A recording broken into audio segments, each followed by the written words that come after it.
in chat if you're ready.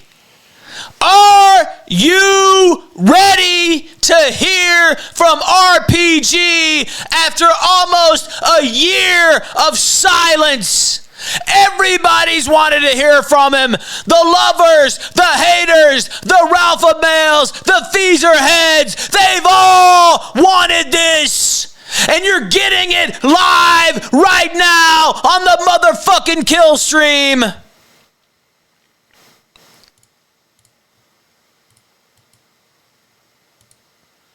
RPG, welcome back to the show, sir. How you doing? Yo, Ethan Ralph, what is going on, man? I am feeling great today. How about you? It does feel like a red letter day, I have to say. And it's good to hear your voice. It's been a while since I heard it. Yeah, man, it's been a while. It's been a really long time since I've done a stream, obviously, as you know, and it's kind of weird. I have to admit, it's a little bit weird, but trying to start things up again. So what better way to start things back up by calling in to the Killstream, you and me both, tag teaming Kino Shea, or as I call him, Pedo Gay, because he's a humongous faggot, and he's now permanently banned from Twitter, which is literally his entire life. There is literally nothing more important in the world, in the universe, to Pedo Gay than his Twitter, and now it is gone forever. And that gay op they're trying to run, you covered it earlier in the show, yes. That gay op, kiss all pedos with the shop. you call them take a pedos, which is funny. I call them kiss all pedos. Either one works. Yeah. They're both fitting for him. I think kiss all pedos is better, though. We shouldn't give him a crown. We shouldn't give him any sort of crown. Yeah. Totally agree. A little more fitting to kiss all pedos. But they're trying to run that up. It's not going to work. It's already been debunked by you, by me. So, feeling incredible today, and many are saying today is the best day ever, and I cannot agree more. By the way, awesome return intro there from you, sir. I tried to get it hyped, and I think you even out-hyped me with your promo there. That doesn't happen too often. I don't admit it too often either. So I think you even out-hyped me. Now, first off, talk about a little bit about what happened to you for those who don't know. Let's just go through the whole thing, if you don't mind. Yeah, sure. I mean, I did figure at some point we would get to that, but we could get to it straight away. Well, we're going to get back to Kino Gay. Don't worry about that. But just what happened exactly, and why were you driven away? What did they do? Like, what exactly occurred? Yeah, sure. So it's a really, really long story if you really want to get into the nuance and the complexity of things, but we're not going to do that. We're trying to make this as simple as possible. So basically, what happened was Gabe Hoffman, and there's a lot more to the story. There's a lot. It's not just Gabe. There was a whole conspiracy. It was a whole op. We exposed it all. But to put things simply, as I said, Gabe Hoffman demanded the Kino Casino play a video of me, the Imagine RPG TV remix, which, by the way, has gone triple platinum. Okay, so everybody is loving it. Legendary tune. But that was a video that everybody knew at the time was not exactly the most flattering for me because obviously I was a deranged Nick Seether for 2 years or so, right? So to play this video of me where I'm singing Nick's praises, and things between me and Nick have totally shifted since then. So everything is, cool between us, and that's all been squashed. But at the time, I was a deranged Nick Seether, and they played this clip of me knowing that it was, it's an embarrassing clip. Everybody knew that would be embarrassing for me. That's why they were playing it. And a lot of people, they get the events wrong when they're going through, what happened, the timeline. People like to retcon. They like to rewrite history. They like to make things sound as bad as possible. You're dealing with lying faggots and seethers who are never, ever going to give it to you straight. But what actually happened after the Kino Casino did that was I was supposed to stream that day. I was supposed to stream after or the next day, I guess it was. I was supposed to do a stream, but I decided not to because basically what they did before the entire sector was they launched this. They basically launched this salvo upon me, and initially, what my gut or my instinctual reaction was that Hold on. We lost him. Hold on. Oh, wait. Go back. Repeat that last part. So my reaction... Yeah, go ahead. You're back. We just lost your last sentence, but just repeat your last sentence. Go ahead. Okay. So basically, they played that video, and then what I was going to do was I was going to the next day, I was going to, do a response stream, but I said, you know what? I don't want to be... Return to speaking. Okay, so I was like talking for like probably 2 minutes there before I realized we were disconnected. So I'm not exactly sure which part of the story I was up to. And I don't want to repeat too much because I don't want it to be boring. That's fine. But I'll just hop back into it. So you heard me talk about the part where I said they played the video, right? They played the Imagine video. Yes. Okay.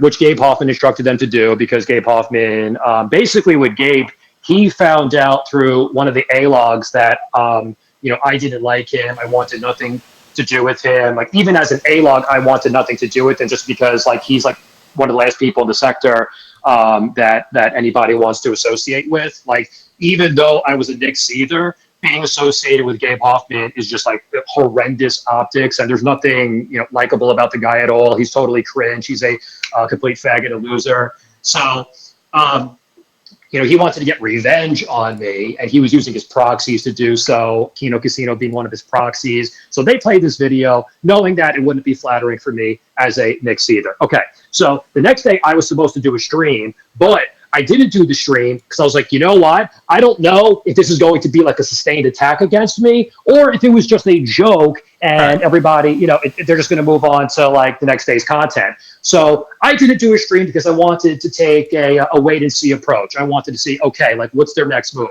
Anyway, turns out that their next move was to dox the fuck out of me. Now, there's people in the audience right now, the haters, the seethers, they hear me say that, and they go, they didn't dox you? You were already doxed. And it's like, okay, fuckos, I know that I was already doxed, but still, if you are signal boosting someone's private information, if you're taking someone's private information that is less known and you're making it more known, that is called a dox. And that is exactly why when they say, I doxed Adam Daly Porcelain, that was exactly why I did that, to make the point. I did that to make the point because it's like, okay, well, if somebody has already been doxed and therefore can't be doxed, then I'm going to put his name out there. And then when I did that, all of the pearl clutchers, they all lost their, even to this day, they say, oh, RPG doxed Porcelain, even though, and then they come with every convoluted justification for why that was a dox, but what they did to me wasn't a dox. And look at the fallout from that stream that the Kino Casino did. I've been, not to sound like a baby, wow, but I've been dealing with constant harassment for the last year, and I haven't even done a stream. Now, don't get me wrong, I am engaging with it a little bit here and there on Twitter. That does happen. I'm not going to lie, but I've tried so many times to just move the fuck on because I have a lot of things going on in my life right now that are so much more important than this fake and gay online bullshit. And it's like no matter what I do, if I pay attention, I don't pay attention, I respond, I don't respond, it literally doesn't matter. They will always come up with some rationale for why it's okay to attack you. And then after like a prolonged weeks-long attack, you respond once with one little word, and then they'll use that as a see, he responded, and therefore everything we did to him for the last month. So it's like, and Ralph, you know better than anybody how it goes with these people. Yes. And that's why actually, like that's why after going through it myself, it actually gave me an entirely new perspective on you, because like as you know, you and me used to not be the best of friends. That's true. That's true. We had a whole war. Yeah.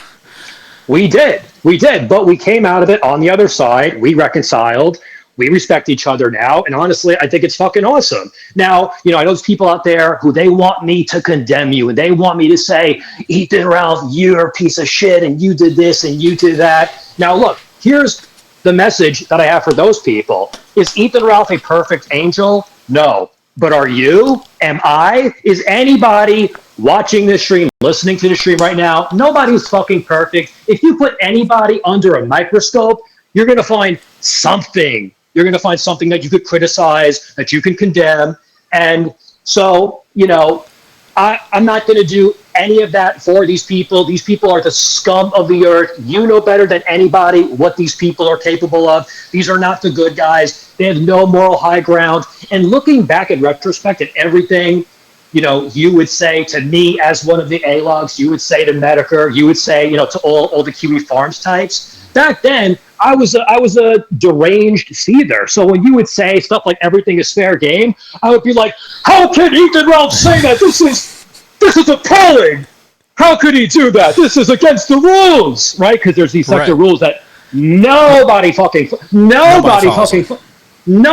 But they always have the rule book out and ready to go, and they say, oh well, according to the rules are fucking fake. And this is what a lot of people actually don't realize. So basically, it's like, you know, this like propaganda war going on, and the A-logs are pushing this propaganda, right? There's like these central accounts that do it. And what people don't realize is like it's literally no different from how the media, the mainstream media operates with Trump, where like you have Fox News and you have the New York Times and you have CNN. And what does CNN do when they're covering Trump? They lie, they deceive, they make shit up, they edit, they shop, they doctor. It's literally everything that Trump is up against. It's nonstop gay ops from people who are trying to take him down for personal reasons. So when you hear all these fake justifications, oh, he's anti-democratic, and oh, he's a fascist. None of this stuff is real. All these people are getting duped. They're being lied to. They're taking the bait. If you really, and by the way, I'm sorry if I'm like ranting here. No, keep going. It's been such a long time. No, I want you to keep going. Okay. So, yeah, so it's crazy to me because when I look and see what all these people, like their version of events and like what they say, and oh, he did this, and oh, he did, like it's so disconnected from reality. It's like it's shocking to me because I really, like, at the end of the day, what did I really do? What crimes do I stand accused of? They say that I overreacted. They say I overreacted to being doxxed. Yeah, and and this is why. Because look at what has come out of it. They say, oh, the Groypers doxed you first. Okay, the Groypers were my enemies at the time. They were my enemies at the time. You and me were enemies at the time. That's right. Yes, at the time, was I upset? I was, of course. Who wouldn't be? But that's what happens. And I was doing fucked up shit too. You know, like one thing that I never got to say to you, and what I'm about to say, I don't want an apology. I don't want forgiveness because it should never be forgiven. There's no excuse for, you know, what I'm about to apologize for. Anything I ever said about your mother is totally unacceptable. And I never got the opportunity to, you know, say that and get that off my chest. But there's just absolutely no justification. It's just when you get wrapped up in this sector garbage, this sector toxicity, it really makes you do so. Like I've done a lot of things when I was streaming as an A-log that I've come to totally and completely regret. Because like I said, I have a totally new perspective on the reality of the situation. But getting back to like the by Kino the way, Casino. once you said that, I want to say this too, because I said some things about your mother and family and stuff, and I want to apologize to you for that. But when, like you said, once you get in this mindset and it's, you know, a battle, and, you know, a lot of things get said that, you know, you wouldn't normally say, right? And, you know, yeah, we both went below the belt, and so I want to apologize for that as well. So I just wanted to say that, and I'll let you continue. But the whole point, and you're hitting on it right here, is we were enemies. We were on opposite sides. The people who ostracized you, who basically tried to ruin you and have kept you from streaming and visited your house, you know, taking pictures outside of your house. Yeah, took you to court, tried to put restraining orders on you, tried to ruin your life, were your supposed allies. Right, exactly. And that right there, that is the difference. The difference is, Nick at the time, we were enemies. You at the time, we were enemies. So does that justify what happened? No, but it can be explained. It could be rationalized. This is what people do when they're fighting with each other. But when it came to the Kino Casino, when it came to Judas, when it came to all these other people, all these other snakes and rats and cockroaches, what was their excuse? Their excuse was, oh, it's funny. Oh, it is funny for us to completely smear you, to completely destroy your reputation, lie about you. So that's the thing. That's why one cannot be compared to the other. Because if an enemy attacks me, that makes sense. But if people that I'm friendly with, if people that I'm allied with, like, that's the thing. Weren't we supposed to be this triumvirate, me, Judas, the Kino Casino, and we were supposed to take down America First, and we were supposed to take down Nick Fuentes? And then what ended up happening is everybody snaked on me because that mission had failed. It became totally clear to everybody that was never going to happen. Okay, if you look at how Nick is doing better than ever. He is absolutely, and people are going to say, oh, you're sucking him off. Oh, no, that is an objective statement of truth. He is doing better than ever before. He's raising more money than ever before. He has more popularity, more influence than ever before. They just put him back on Twitter. He already has 300,000 followers. He blew past Destiny. He is influential. And I didn't get into streaming because I wanted to be a fucking drama streamer. I got into streaming because I very deeply, to my core, care about politics. I care about the political conservative mission. And there is nobody who better represents the thing that means most to me in this world than Nick Fuentes. And those are just the facts. People aren't going to like me saying that. They're going to go, no, because you can't say one kind thing about the guy. You can't say, and they're going to say, oh, well, Nick did this to you. Nick did that to you. Yes, he did. I know that he did. We reconciled. We put it past us. We locked horns, and then we both moved. And the thing is it's not like I was mad at him for 5 minutes. It was 2 fucking years. It was more than 2 years. So, like, did I not war with him long enough? Do I have to do it for the rest of my life? Especially when it becomes so obvious that his star is not fading. He's hanging out with Kanye West. He's having dinner with Donald Trump. You know what I'm saying? Like, this is not me. This is not me going on like a PR tour for Nick. He doesn't need that. It's just because these people are totally fucking delusional. You see them, they're still pushing these years old gay ops on him. It's like all they have left is the greatest hits, because there's nothing currently that's happening that they could use against Nick, America First. And like, it's just, guys, if you don't like Nick, okay, move the fuck on though. Like, it's just time. It's been years now. That was kind of the way I was starting to feel, because it got to a point for me with the stream where, like, Nick was obviously winning. Nick had obviously won. And then I had to, go out there. This was towards the end. This was not for a very long time, but towards the end, I had to go out there and put my game face on and like, because the thing is, I typecast myself as a Nick A-Log. Right. So now it's like, no matter what Nick does, I have to come up with a way to tell my audience that, oh, Nick meeting Kanye West, here's why that's a bad thing. How fucking embarrassing is that? Like, I cringe when I think about the fact that I actually attempted, but the derangement had taken over my mind. And that's all Judas's stream is. That's all Judas does. Every night. Okay, every fucking night. Because he has to. Because he has nothing else. Because he is talentless. Because he is a pussy. Because he is a coward. Because he is a bitch. Because he is a snake. And Judas, by the way, for those, this is the first time you're hearing it, Judas did snake me first, which is why everything that happened afterwards happened. And I don't want to go through the full history of it all, Sure. But Judas did a stream when I was taking heavy fire. Judas did a stream where he just verbatim echoed the talking points of my enemies. Fucking-batum. And he was shaking and he was trembling as he's known to do. Like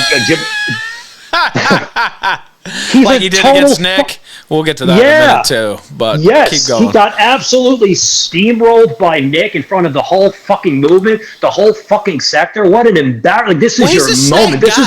Well, you saw what happened, and I'll just jump in and let you continue, but I just want to tell a little bit of my side. Of course, I had my falling out with Nick last summer, and I went to war, and, I went to war hard.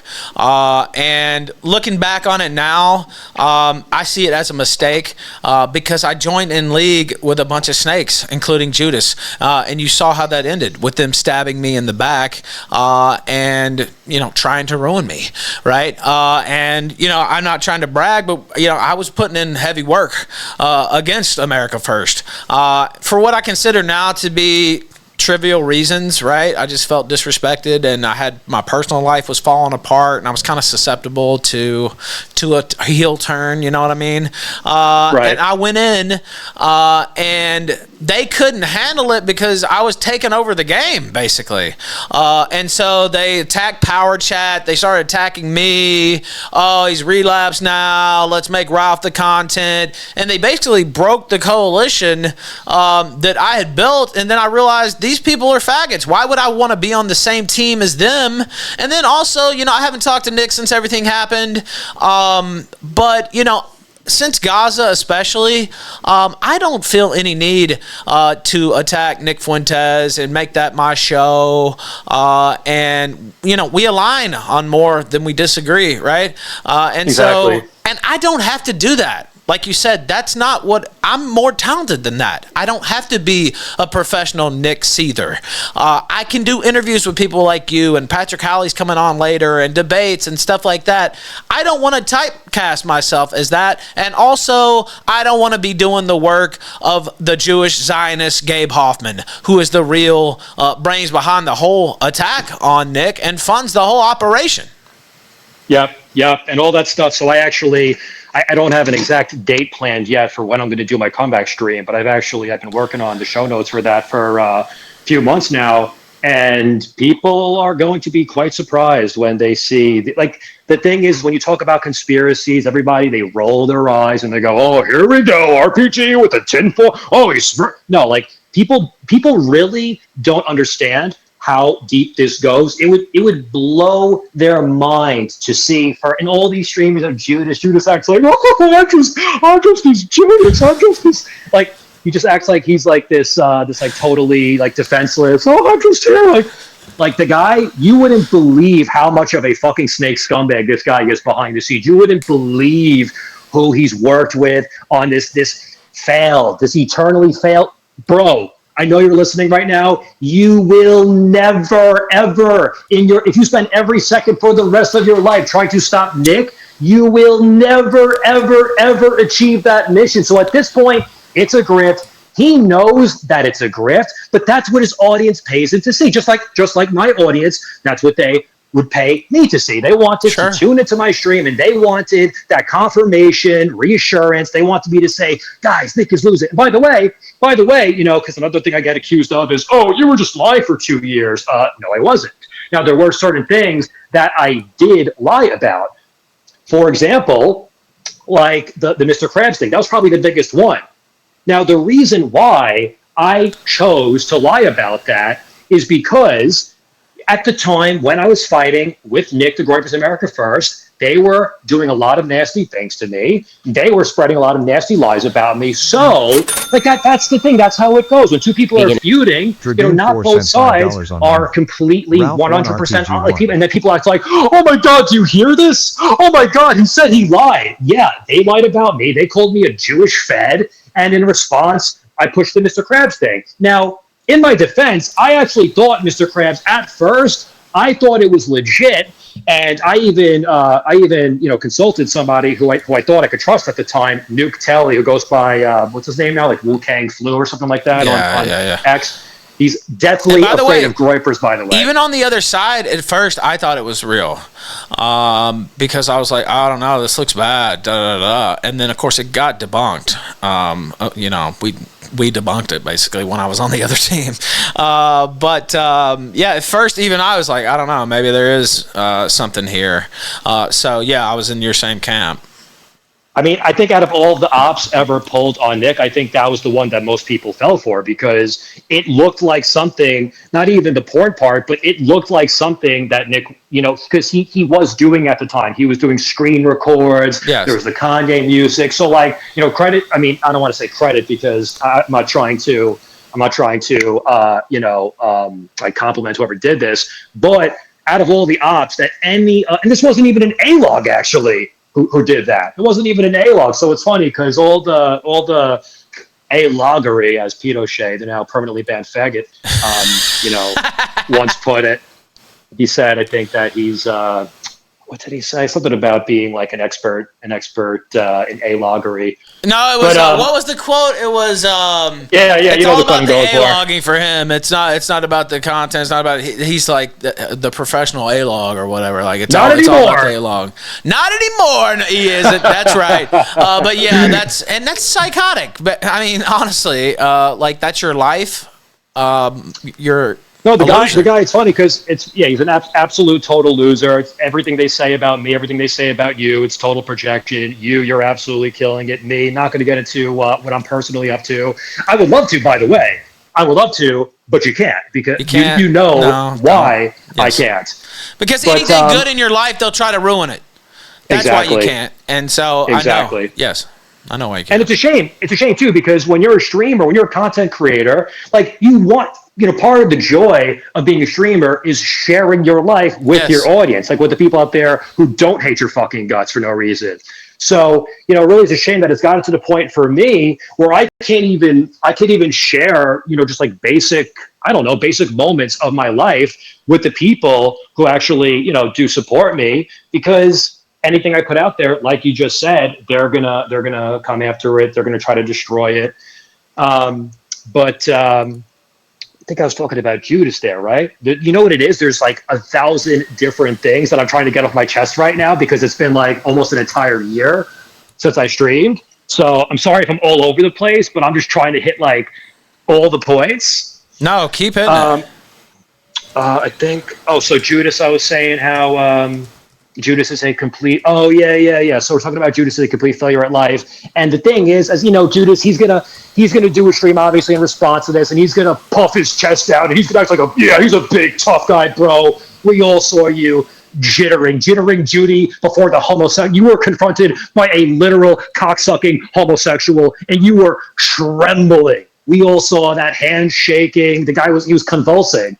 Then even in a voice chat, not even face to face, but in a voice chat with Nick, absolutely. Then I got him on. I got him on. Yes. He wouldn't have got on without me. My audience forced me on the show. I wouldn't have even got on if my audience hadn't have forced me on just through sheer spammery. They got me on, and then he was in my DMs, and he's like, hey, get me on. And I'm sitting here thinking, okay, well, this was Nick's number 2 for years. He's been bitching about him for a year straight. If anybody could, he knows everything. He must have all the dirt, right? He must be ready for this moment, right? This is what he's been waiting for, right? So I'm sitting here thinking, all right, here's your chance. And I got him on, and he got absolutely destroyed in the worst blood sports performance I've ever seen, and this is not hyperbole. He was quivering like a bitch. It sounded like he was having flashbacks to when Nick used to slap him around in private. He sounded like an abused spouse. And not to make it a gay thing, but that's how he sounded, right? Like the old number 2 who used to always get bitched out, right? That's what he sounded like. He was just quivering and just had no answers for anything and just got blown the fuck out.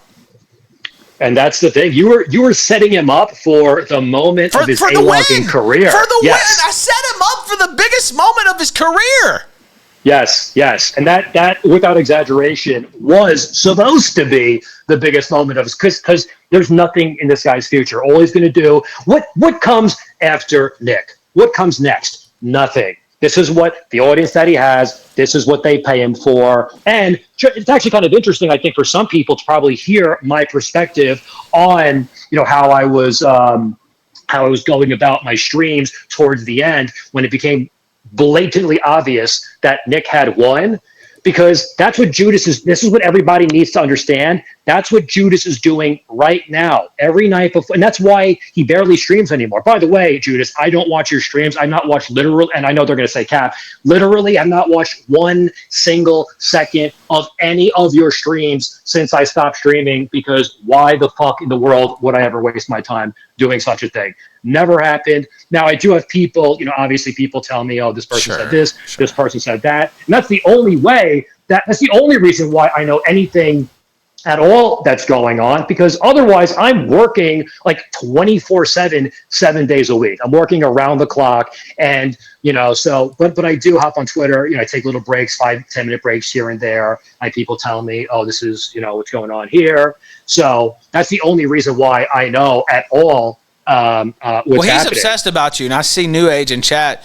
A friend of mine, he says Jaden mentions you almost every single stream to this day. And for people who don't know, we talked about your own allies snaking you and basically running you off and fucking with you in every way and sending people to your house and all this and that. For people who don't know, you were doing all the heavy lifting as far as going at America First and going through all these long streams and finding all these clips. And I was like the only one making clips. You were the content machine, is what you were. And they were too lazy to do any of that. You were basically the brains behind the operation. 100%. That is exactly the way it went down. Like, I was doing all the heavy lifting in the beginning. In the very beginning, I would go to Kiwi Farms for clips and information.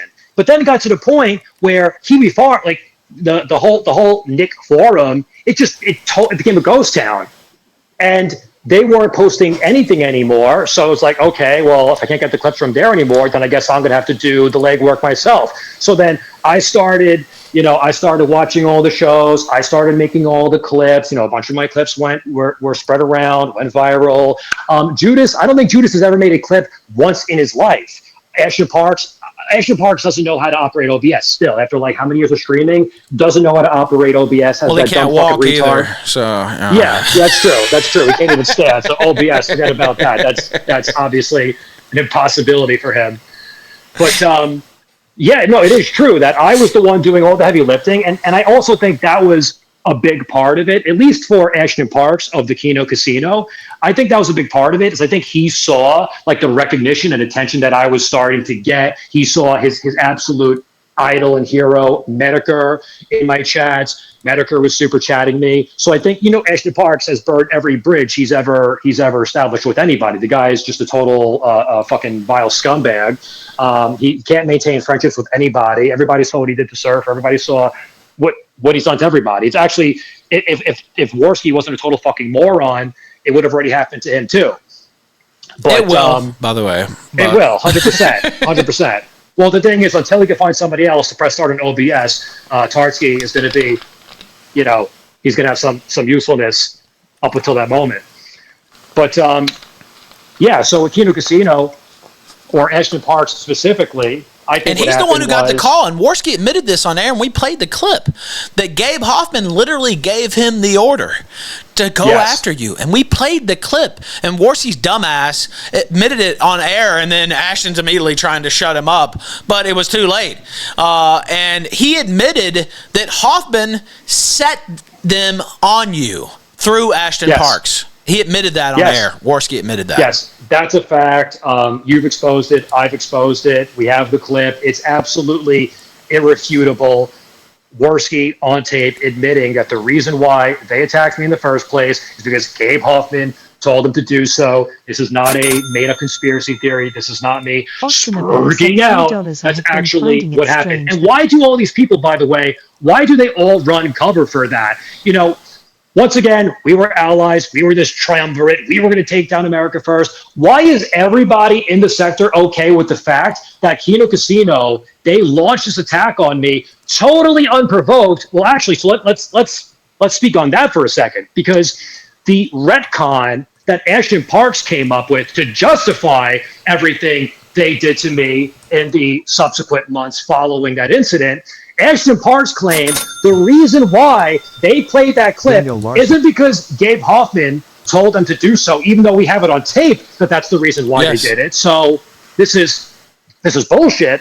But he claims the reason why they did that to me was because I was attacking them, the Crybully says. He says that I was attacking them, and I was making all these comments about them, and I was criticizing them. This could not be further from the truth, and I'm embarrassed and ashamed to admit it, because it's actually pathetic that I would ever defend such loathsome people. But here's the reality of how things went down. At the time, Kino Casino was declining massively from its former glory days. Because in the beginning, got to give them some credit, right? In the beginning, they did have some big shows. True. They did have some big episodes. They were getting views. They were getting big donations in the beginning, right?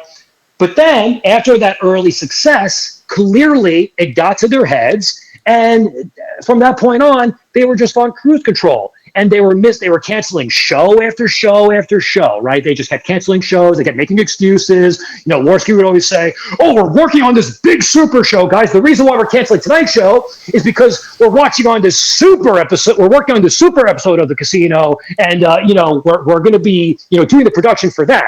Those episodes never ever came. I think when they finally did do a special episode of the Kino Casino, it was Ashton and Warski shirtless getting drunk.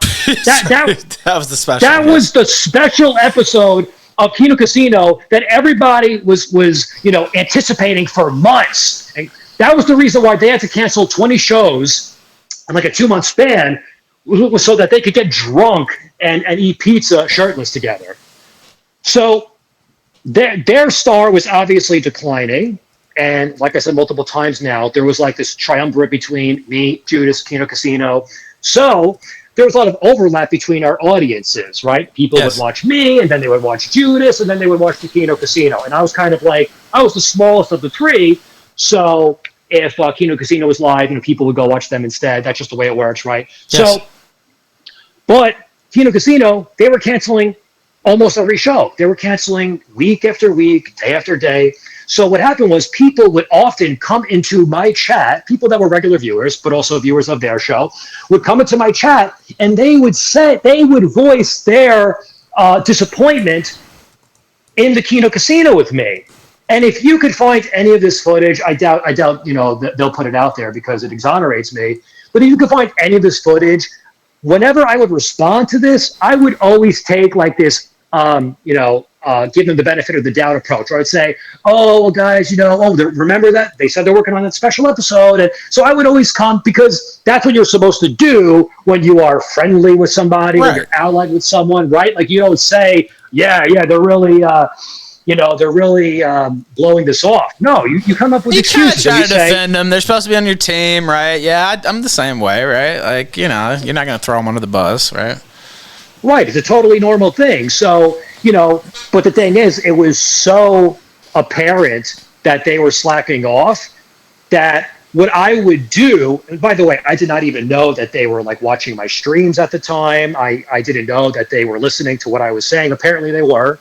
But I wasn't talking shit ever. All I did was I came up with excuses, and they said, yeah, well, maybe, it was gentle, very light, constructive criticism at worst. And the reason why I gave that gentle, light, constructive criticism is because I wanted to see them return to their former glory days. It was true. It was undeniably true that the show was declining. It's like if you watch a television show and the first two seasons are great, but then season 3 isn't so good. You might not abandon it right away. You might say, oh, well, you might come up with some cope or some rationalization for why season 3 isn't so good, but maybe season 4 will be better. Right. That's essentially all I ever said about the Kino Casino. And Ashton, what he says is, oh, well, the reason why I doxed the fuck out of him, which incited huge amounts of harassment that I've been dealing with for the last year against me, the reason why that was justified is because I attacked him first. Fuck you. That is it is a blatant lie. They've never produced evidence. They never will produce evidence because it didn't fucking happen. But, unfortunately, what ended up happening in the end is the people with the biggest microphones were the ones who won. Because, they had control of the narrative. I mean, it's just a simple matter of numbers, right? Like, they had a bigger audience than me. They had a bigger following than me. Lead the way, by the way, on Twitter with a bunch of bullshit. Yeah, keep going. Right. Yeah, so there's this collaborative effort by these accounts with bigger followings than mine. In group chats, and they sit around and they spin these narratives. Yeah, go ahead. Right, exactly. And that's what happened. And a lot of people don't realize that that's what happened. A lot of people don't care that that's what happened. And, like I said at the very beginning, it's mind-blowing to me when I see what people say happened versus what I know happened because I experienced it firsthand. It's just like, it's literally, it couldn't be more disconnected. So, that's why I'm calling it to the stream today, because getting Pedo Shea, I actually call him Kino Faggot, even though it doesn't make sense. I just like calling him a faggot because that's what he is. So, like, I am always referring to him as Kino Faggot. But that's why I'm calling in, because I wasn't planning on doing an appearance on any stream until I was, fully, because, like, once you put yourself out there, you're kind of inviting some, some bullshit. So I just thought today was the perfect day. We knew we were going to do it. We talked about doing it, but I was like, today's the day. We have over 600 live here just on Rumble alone watching this. So I think it was the right call. I want to read some of these comments to you, and we'll get back to the story here. Sure, man, sure. But there's been some sent in. First off, Dragoon, this played, but it says Ralph 1, RPG 1. Austin A. Bear says, I have been finding it strange that RPG has been MIA for about a year, but I still see comments about him daily from the Spurgs, and then he says deranged. What do you think about that? Real quick. Yeah. Oh yeah, perfect. Yeah. So real quick, I actually would like to comment on that because it's a great point to bring up. The reason why they are now focusing all of their energy and attention on me is because they know they can't stop Nick, because that was the original objective, right? They were going to stop Nick. They were going to stop America First, but even, and they'll never admit this, they will never say this out loud or openly, but the reason why because the thing is for me, I don't have the following Nick does. I don't have the influence Nick does. So for them, I'm low-hanging fruit. Like they could all gang up on me. It's very easy for them to do so. And that's really all it is, it makes them feel like they're accomplishing something. Like they all successfully were able to smear my reputation. They were successfully able to get me to stop streaming, right? They couldn't do that with Nick, which like actually would be achieving something of importance. Because like, let's just be honest, I was never going to be a breakout star in the streaming industry. Like that was never going to happen. I gave it a shot, right? I didn't know how things would go, but it just was never going to happen. And that's why, in a way, I know people will say this is cope, but in a way, it's kind of a good thing that things turned out the way that they did, because it pushed me. It pushed me forward in life, and it gave me the opportunity to move on to something else that is, far more fruitful and better off for me. So, I gave it a shot, and it didn't work, and that's okay. I mean, most people who try to get into streaming, they fail. It's hard. Yes. It's a lot harder than people realize, and that's why actually I have a lot of respect for what you do, because like honestly, you're very, very good and you're extremely talented. It's like people don't realize how hard it is to do what you're doing. It's actually like, because the thing is you're not like the biggest streamer in the world, right? No. But you're pulling these huge guests. You're hosting these panels. You're hosting these debates. Like you're a content machine. People don't, because it's like it's not labor. It's not like construction. People don't realize how. And actually, I think Hassan made a comment about this recently, where he was talking about sort of like how mentally taxing streaming is. Yeah, and he got dragged for it because he went a little too far with the point. But the point he was making, now he went too far by saying it's harder than a regular job and all this and that. I don't really agree with that. I mean, manual labor, etc. Definitely that's harder and more taxing. But people don't understand that it is draining to come out here and talk for 8 hours a day, right? It is draining to have your whole personal life out there on display and people attacking you from every direction. And it's a unique job that most normal people can't really understand. They can, and because they can't relate to it, when they hear like you and me discussing this right now, like they're rolling their eyes. They're like, "Oh, how ridiculous!" Yes. And they're never going to get it. And that's not me saying, "Oh, we're better than them," because they're not going to get it. But because they don't have direct experience with it, they're just never going to relate, and they're going to say, "Oh, what a joke!" Cry me a river. But the reality is that streaming is actually it's not physical labor, but there's a lot more that goes into it than people realize, than meets the eye. And to do it day after day after day for hours on end, the way that you do it, like you're an absolute fucking machine. You're killing it. And that's honestly a big part of the reason why, honestly, you're another one they tried to stop and they've completely failed to do so, just like Nick. Yes, they tried to ruin me. I mean, it drives them fucking insane. Every way possible. I had a point I was going to make there, and I forgot because I just want to let you go off on it. But it is deranged. Austin Hebert was right. Daniel Larson Stan said Rico, both PPP and Andy Worski and Kinoshé criminal enterprise. Basically was a conspiracy type deal, literally. Anonymous says fat ass and the baby killer have scarcity mentality problems.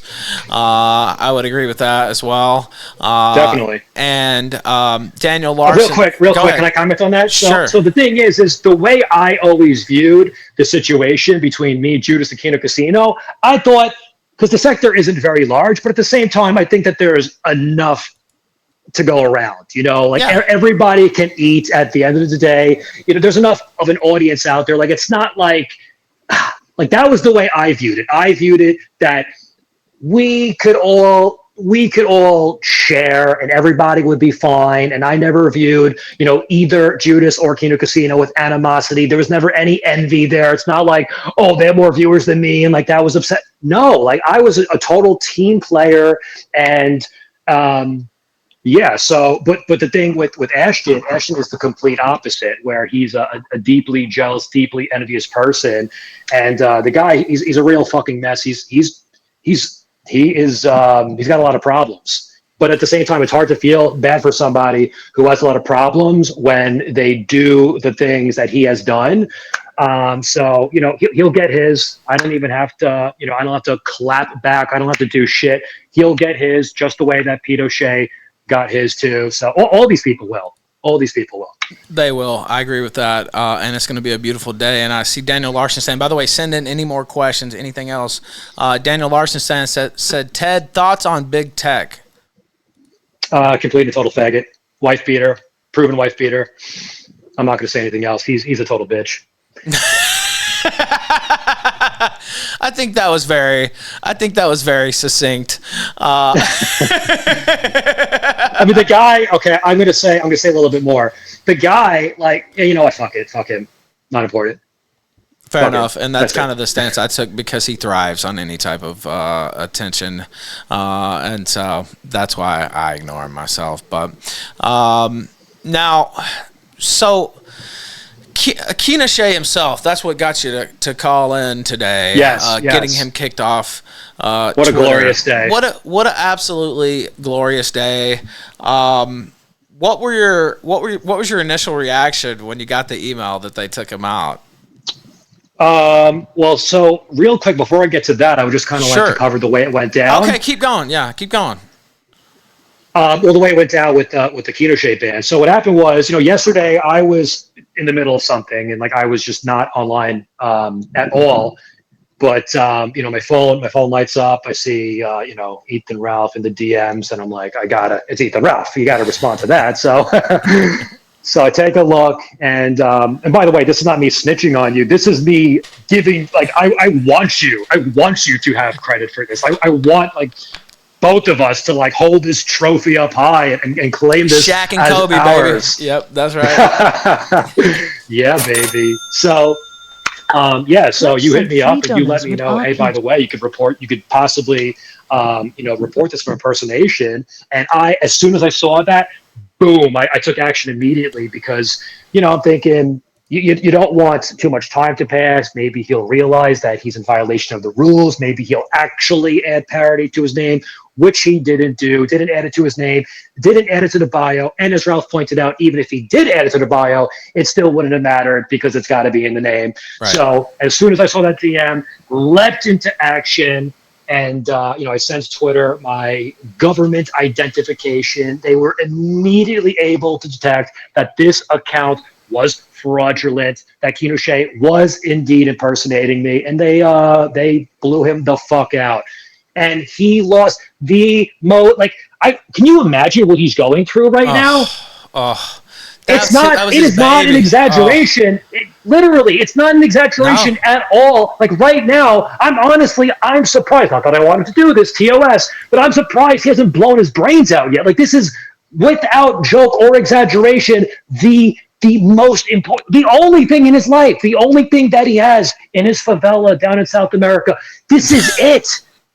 This is it. There's nothing else. He is fucking ruined right now. And the best part of all, you want to talk about poetic justice? You and me, Feaser and Ralph, we are the ones. Of all the people, of all of his enemies, you and me. This is a total and absolute nightmare for him that you and me together are the ones who took him out. Let the history books of the sector, let it be known that Ethan Ralph and Teddy Feaser, we are the ones who took him out.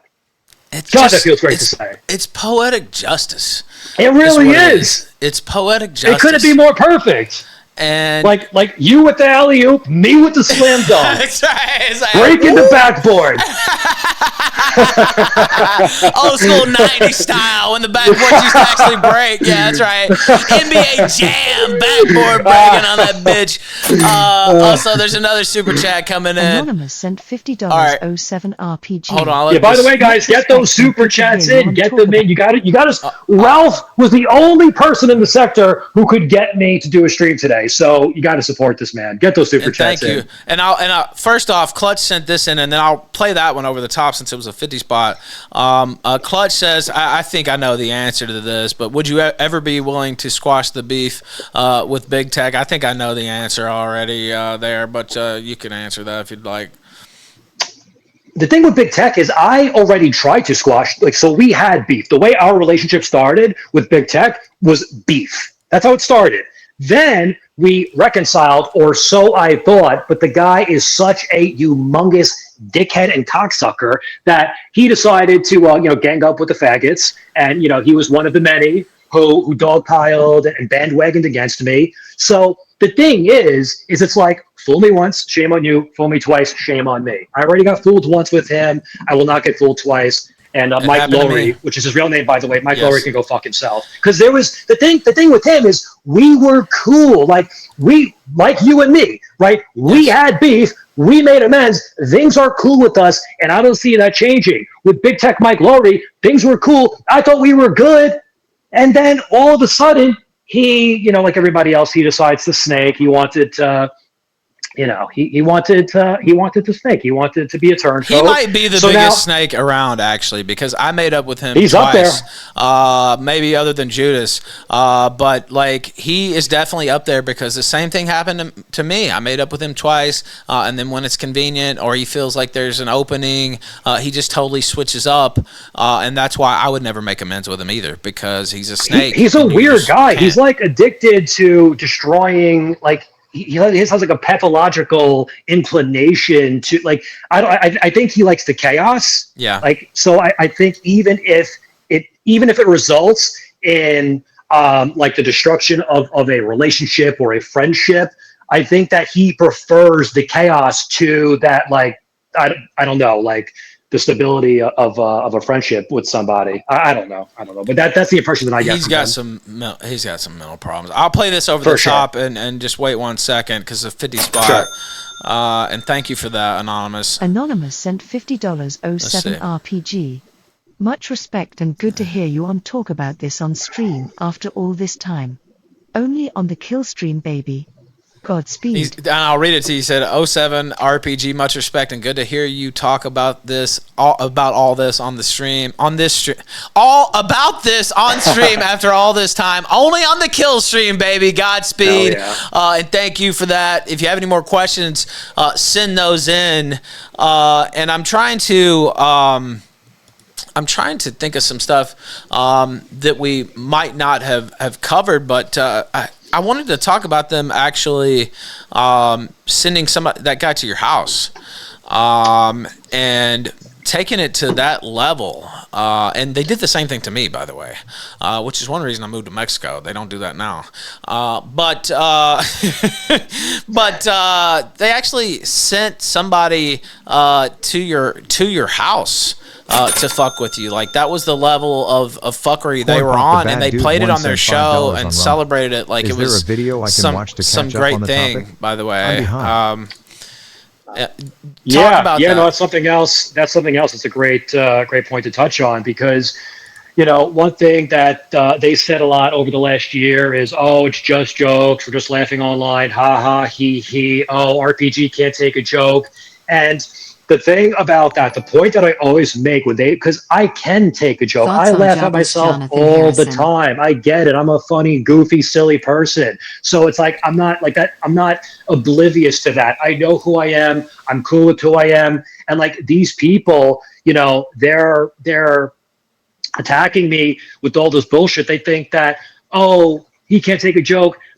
Godwinson, when I was warring with America First, Godwinson got a cozy channel, and he did several streams where he ruthlessly attacked. It was ruthless. And I can admit that. It was ruthless, and he was tearing me apart. Now, like 90% of what he said wasn't true, but it doesn't matter. Well, that's always Godwinson. Right. Yeah, like, it was almost entirely false, but it doesn't matter because, like, people don't know what the truth is, and they just assume that he's telling the truth, like they do with the Kino Casino. They just assume it's truth. They don't know the other side of the story. Larson stands at $5 on Rumble. But after that happened, at first I said absolutely nothing about it because I didn't want to, I didn't want to give it any attention at all, even though I was aware that had happened. But then, it became a thing. This was actually pushed by one of the A-logs. It became a thing where they wanted me to fight Godwinson. Like, it became this retarded meme where they were like, fight Godwinson. And then they were pretending that I was afraid to fight Godwinson, which I'm not. And I don't know where Godwinson stands on me, so I'm not going to talk shit. But I would not be afraid to fight Godwinson. It never had anything to do. It wasn't serious. That was never going to happen anyway. Yeah, right. Yeah. That was right. So, like, I was ignoring it because it was obviously never going to happen. And then they were like, "Oh, you're a pussy. You're afraid of Godwinson," because I was ignoring it, and they were pushing it a lot. So eventually, I responded on stream, and basically, what my response was to the Godwinson streams is I said that they were funny and that they genuinely made me laugh, and they did. Like, I actually did think it was funny because I can't really take Godwinson very seriously. The guy's a total clown to me, So, but to his credit. He actually is funny during his streams. Even when he was attacking me, there was shit he said where I was like, that's absurd. That's ridiculous. So, That was my I've response said the same thing too. about him. Now he said some things about me since that I can't really get past, probably. But I've told him before, even when he was out talking shit about me, I would be sitting there laughing at some of this. Most of the stuff I wouldn't even watch, but I would watch his stuff because it was actually funny, even though it was ridiculous and untrue. But he was doing it in a showman way, right? In a funny way, exactly. performance. And so I said the same thing about him myself. Exactly. It was comical. Like it was comically absurd, the things that he was saying about me, to the point where even I found it funny. So the point in saying this is Godwin said he did 2 or 3 streams where he, dug into me real hard. And my response to that was that I thought it was funny, which I did think it was funny. Then, shortly, I don't know, a month or 2 later, the shit went down with the Kino Casino, and they were like, oh, you can't take a joke. You can't take a joke. Once again, the difference is Godwinson at the time was an enemy of mine. So for Godwinson to do a stream like that, it's like, well, that makes sense, because the guy's an enemy of mine. So he's trying to tear down one of his enemies, and he was sweeping for Nick at the time. So that's why he did that. But Kino Casino, why did they do it? Judas, why did he do it? Big Tech Mike Lowry, why did he do it? Porcelain Adam Daly, why did, the list goes on. Why did all of these people, and I have a long list that I could go through, all these people, one by one. You know what it is I stopped the list there because I don't want to give most of them recognition. That's fine. But I do want to ask about Porcelain specifically, and I will do that here in a second. But I want to read a couple more of these out. Corn Pop says, and can we hit the goal? That'll be 36 straight shows in a row if we hit the goal today. And by God, we're bringing the heat today. RPG making his long-awaited return. You don't know how many times people have asked me to get you on the show. I don't think I'd said it publicly, but we'd agree that, I think you were going to do your comeback first, actually, and then come on my show. That was the original plan, yes, yeah. But that I was going to get the, exclusive first interview or whatever. Yes. So it just worked out this way because Kino Gay got banned, and I said, hey, man, today's the day, right? Like, this is we had to do it. We had to do it today. Corn Pop, the bad dude, says, is there a video I can watch to catch up on the topic I'm behind? I don't know of one specifically, but... And if you find any videos, bullshit. But go ahead. Yeah. well, basically, what you're saying. If you find any videos on the topic, be warned. You're gonna get the Kino Casino version of events. So just be warned. Yeah, that's what I think as well. Daniel Larson Stan says, you never know what will happen on the Killstream. You never do. You never do. So fucking true. Also, I got a super chat in from Killstream.live/tip, and he said, do you have any thoughts on jobless Jonathan Harrison, who is known as Cog? Do you have any thoughts on him?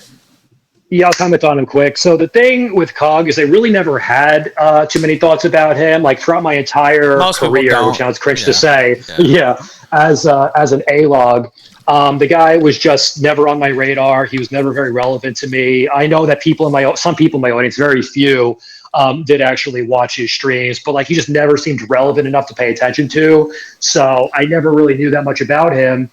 But then what happened? Something happened, and then I called into his stream. Shit, I actually... Laughing $10. I hear the donation thing going on. Go ahead. Go ahead. I'll play it. Keep with your story, and I'll play it. Thank you, Waffens, and I'll ask that question. Go ahead.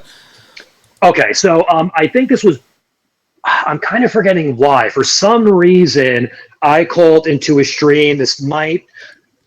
I really can't remember. Maybe somebody in the chat can help me. But anyway, I called into a stream, and this was the first time we ever interacted with each other at all.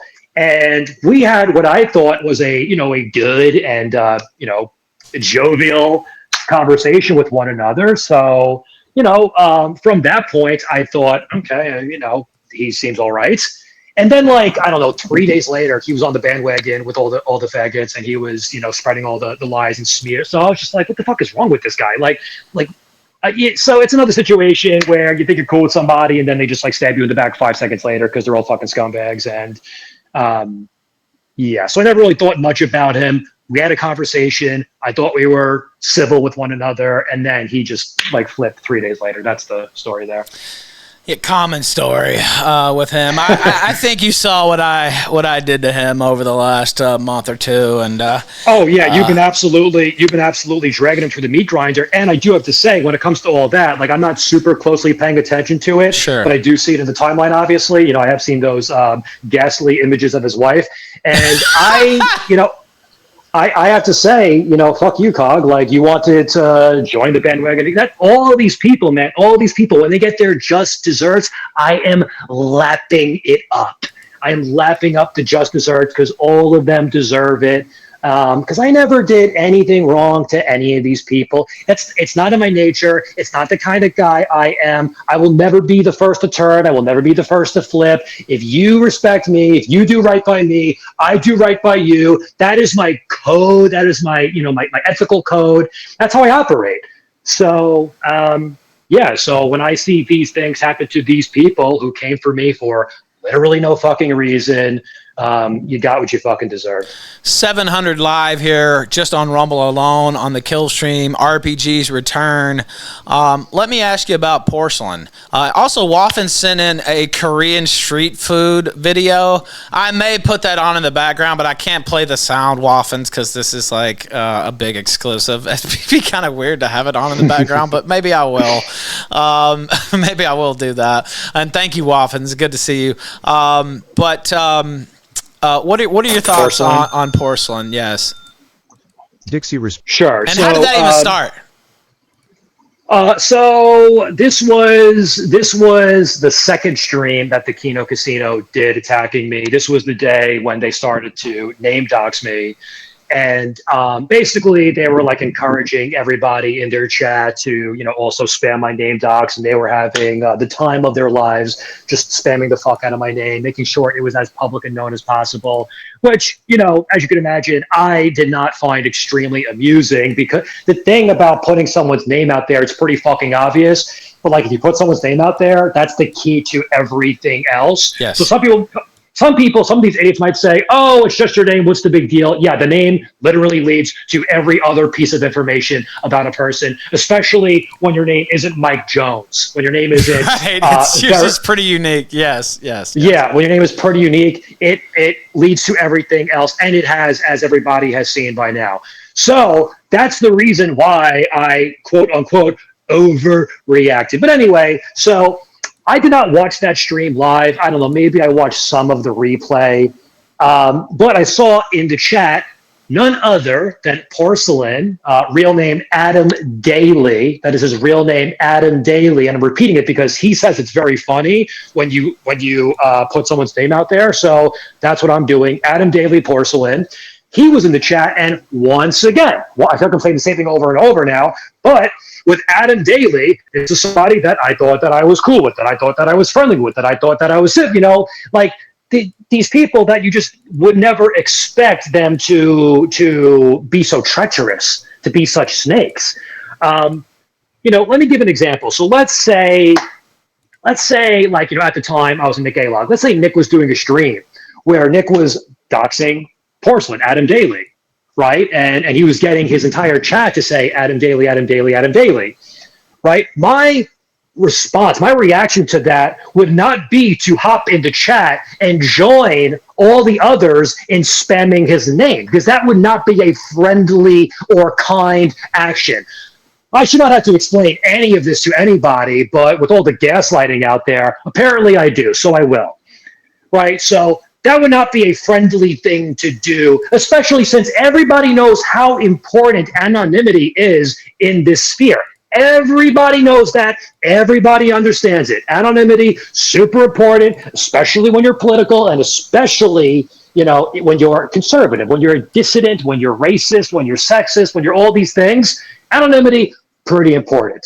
So knowing how important that is, knowing how important Adam Daly's anonymity is to him, I would not join the choir, and I would not be in the chat going, Adam Daly, Adam Daly. But this is exactly what he was doing in the Kino Casino chat while Ashton Parks and Andy Perez, while they were name doxing the fuck out of me. He was one of the many who I saw in the chat. And when I saw that, I was like, well, that's pretty fucked up, man. Because, you know what I'm saying? Because don't you know how, like I just said, how serious it is to put someone's, like, you would think, especially him, he has a lot of enemies. He's made a lot of enemies over the years with his videos, with his documentaries. Sure. He has a lot of people who are gunning for him. So you would think that he understands better than most how I'm taking that situation.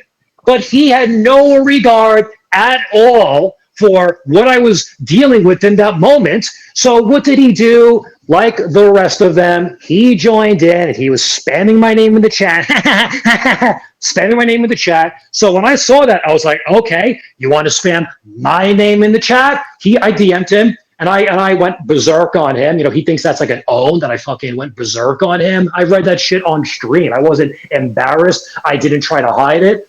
I went nuclear on him, and I don't know if I could find the transcript. I'll read it again. Like I don't give two shit because the thing is with the sectorites, you know, if you get upset, they go, "Oh, you got upset. Oh, you got upset," and we're just laughing. But they're not just laughing, and we saw that today on Kiwi Farms with Kissel Pedos. Did Kissel Pedos sound like he was laughing on Kiwi Farms today? It sounded like tears were running down his face while he was typing, dripping down onto the keyboard because his daddy Kino Gay got banned off Twitter. Oh, and they want us all doxxed and they want us all run off the internet. You got correct. Right. Yes, that's exactly what I want. I want you all doxxed and run out into the street, and I want worse than that. If you want to know the truth, because that's what you tried to do to me. You tried to ruin my life. You tried to ruin Ted's life. And all you motherfuckers deserve the same exact fucking treatment.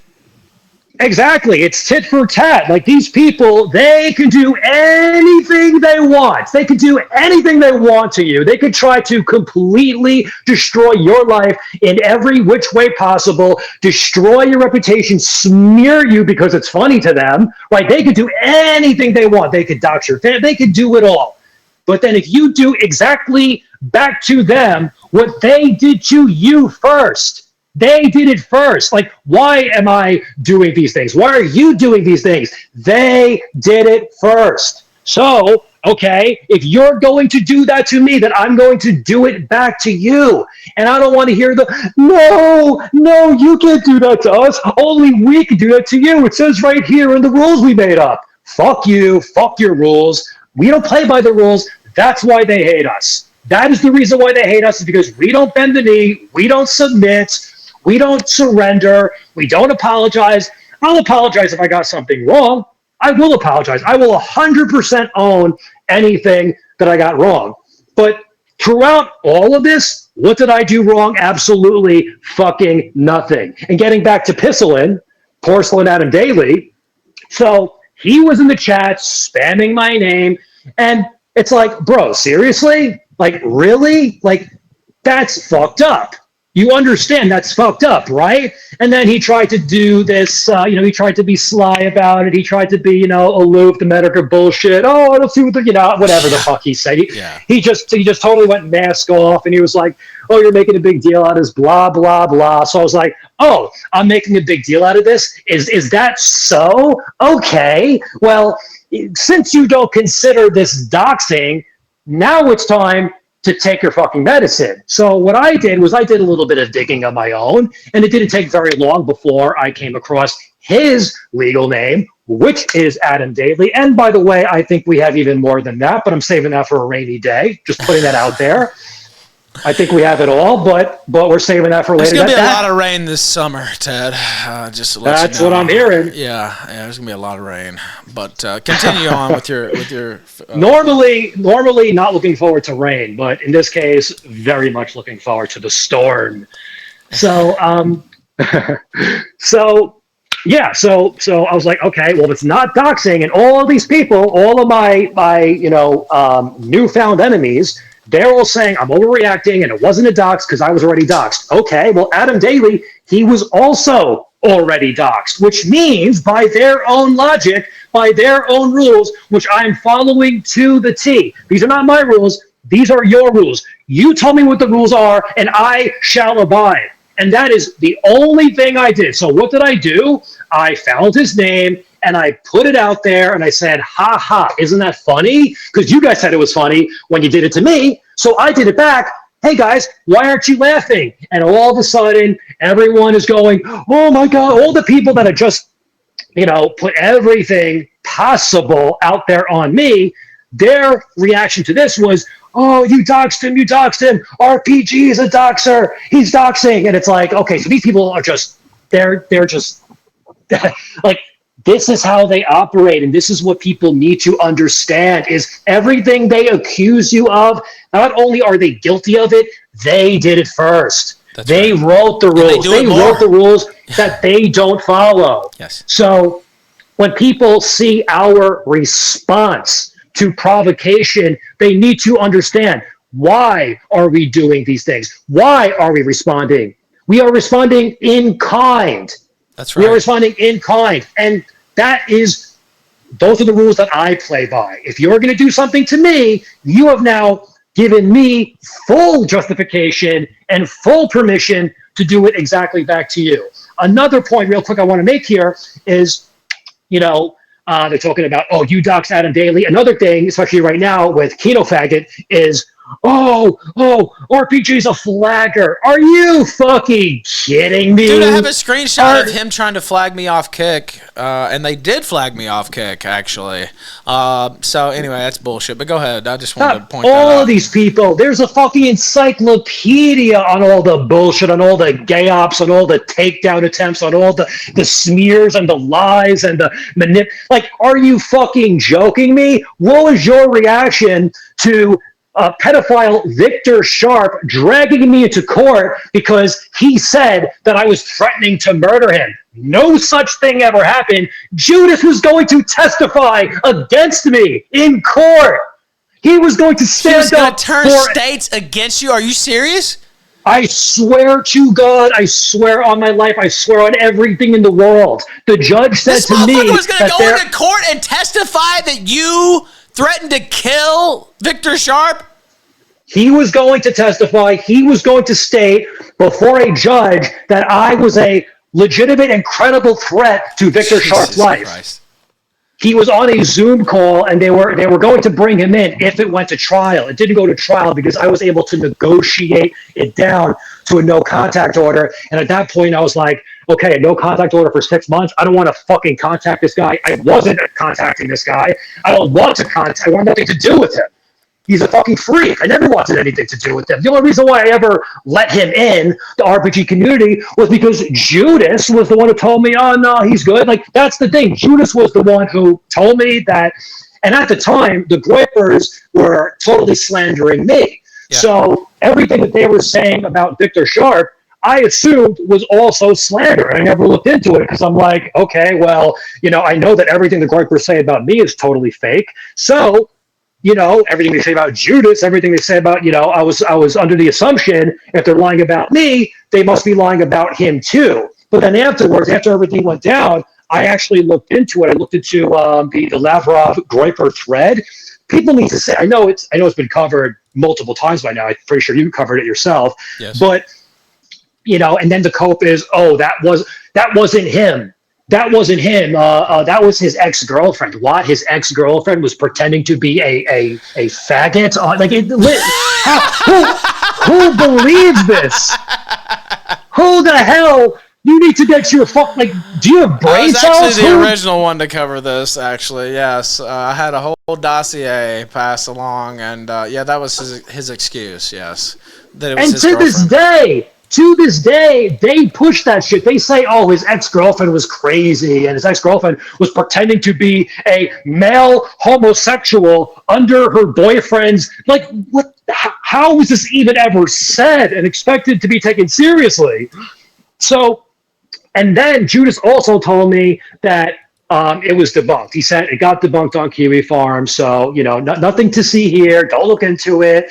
And, I'm not trying to solve problems for Judas either, because at the time, someone that I think is a friend. I'm not trying to solve problems for him. Always thought Ultros was weird, but I was like, all right, he says that the guy's record is clean, so I'm going to take his word for it. But as it turns out, it couldn't be dirtier, the record of pedophile Victor Sharp.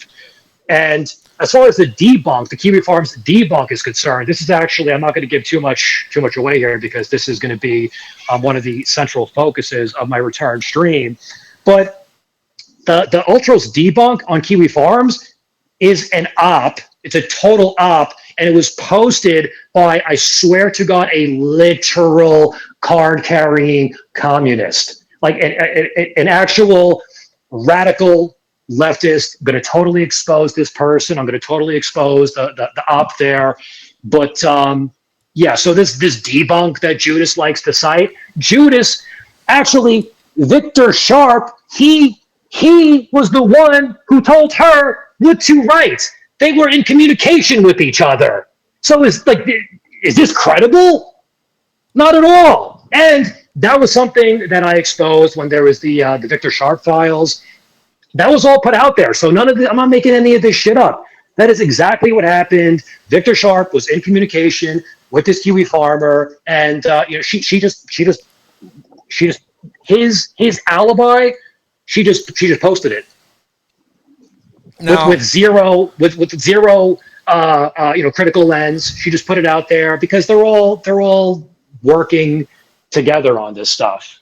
And so this stuff, it's not organic. No, it isn't happening. It's AstroTurf. Randomly. It's all AstroTurf. Fucking Kinoshé. The reason why we're here today, Kinoshé got caught in my thread with at least 2 sock puppets. At least 2. This was after he was already banned from Kiwi Farms. He probably has 2. If I had to guess, I mean, Kinoshé's not the type of guy who's just gonna, log off the internet, right? So he gets banned from Kiwi Farms. That's not it for him. He obviously got the 3rd, 4th, and 5th accounts ready to go. Then you have Kissel Pedos. The thread is AstroTurfed. The entire forum is AstroTurfed. People don't realize that people that go to Kiwi Farms, they think it's like Wikipedia. They think it's just people are making these objective observations and they're just documenting events as they occur. Literally the complete opposite. Literally, it's like more slanderous than the National Enquirer. It's got less credibility. Way less credibility than the Enquirer, by the way. But yeah, go ahead. Way less. And that's why when you call them fan fiction farms, it drives them fucking mad because it couldn't be more spot on. Well, that's what it is. A bunch of schizos sitting around making up fan fiction. And, they made up things, and the casino has said that I was raped by my mother.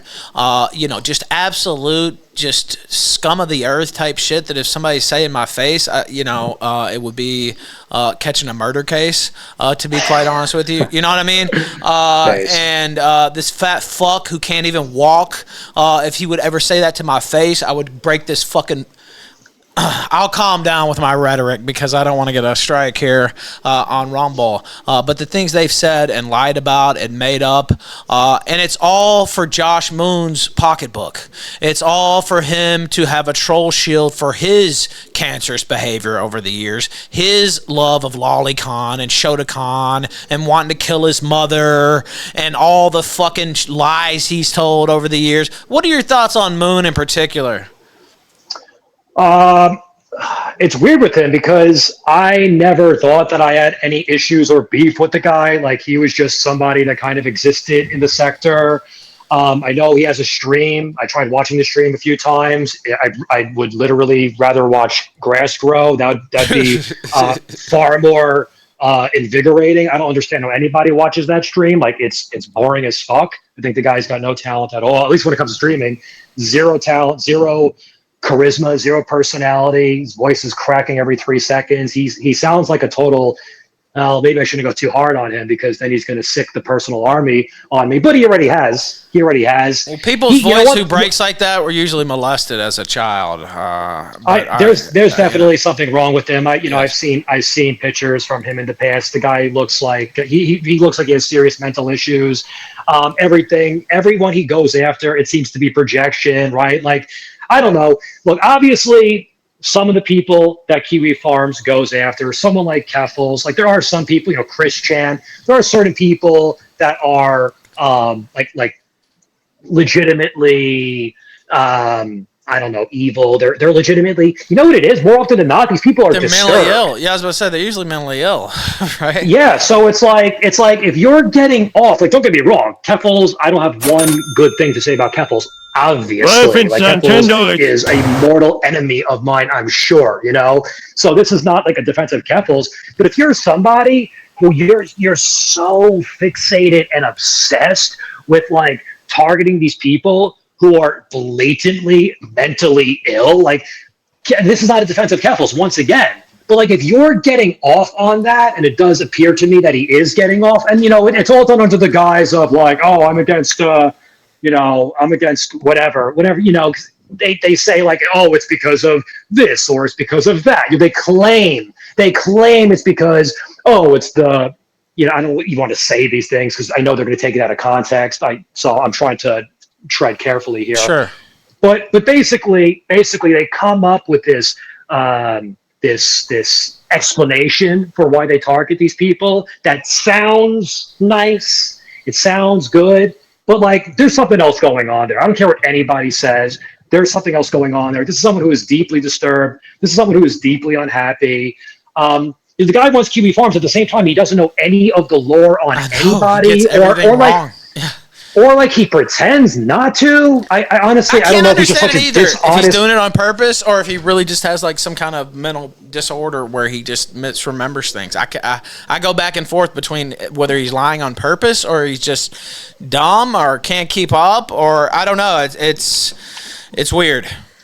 I think I'm mostly in the camp that he does it on purpose because, like, as far as like his technical prowess goes, like when it comes to like running and operating Kiwi Farms and like keeping it up even after all the attempts there have been to take it down, that does require like some level of know-how. Yeah. So I think he's just there's many people in the sector like this. They're just it's the Medicare approach where you just pretend like you don't know anything, even though like you're glued to this shit 24/7, and it's like this. It's like this culpable deniability, a shit they do where it's like, oh, geez, I don't know anything that's going on.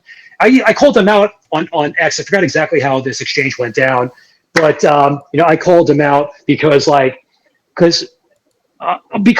like all the shit that had been posted about me on Kiwi Farms. Like I used to think originally that there was some type of code as to who they go after. Like I thought it was people who are like genuinely doing things that are very, very like someone that needs to be exposed because they're like raping children or because they're killing animals. That was kind of like how that's what I was told.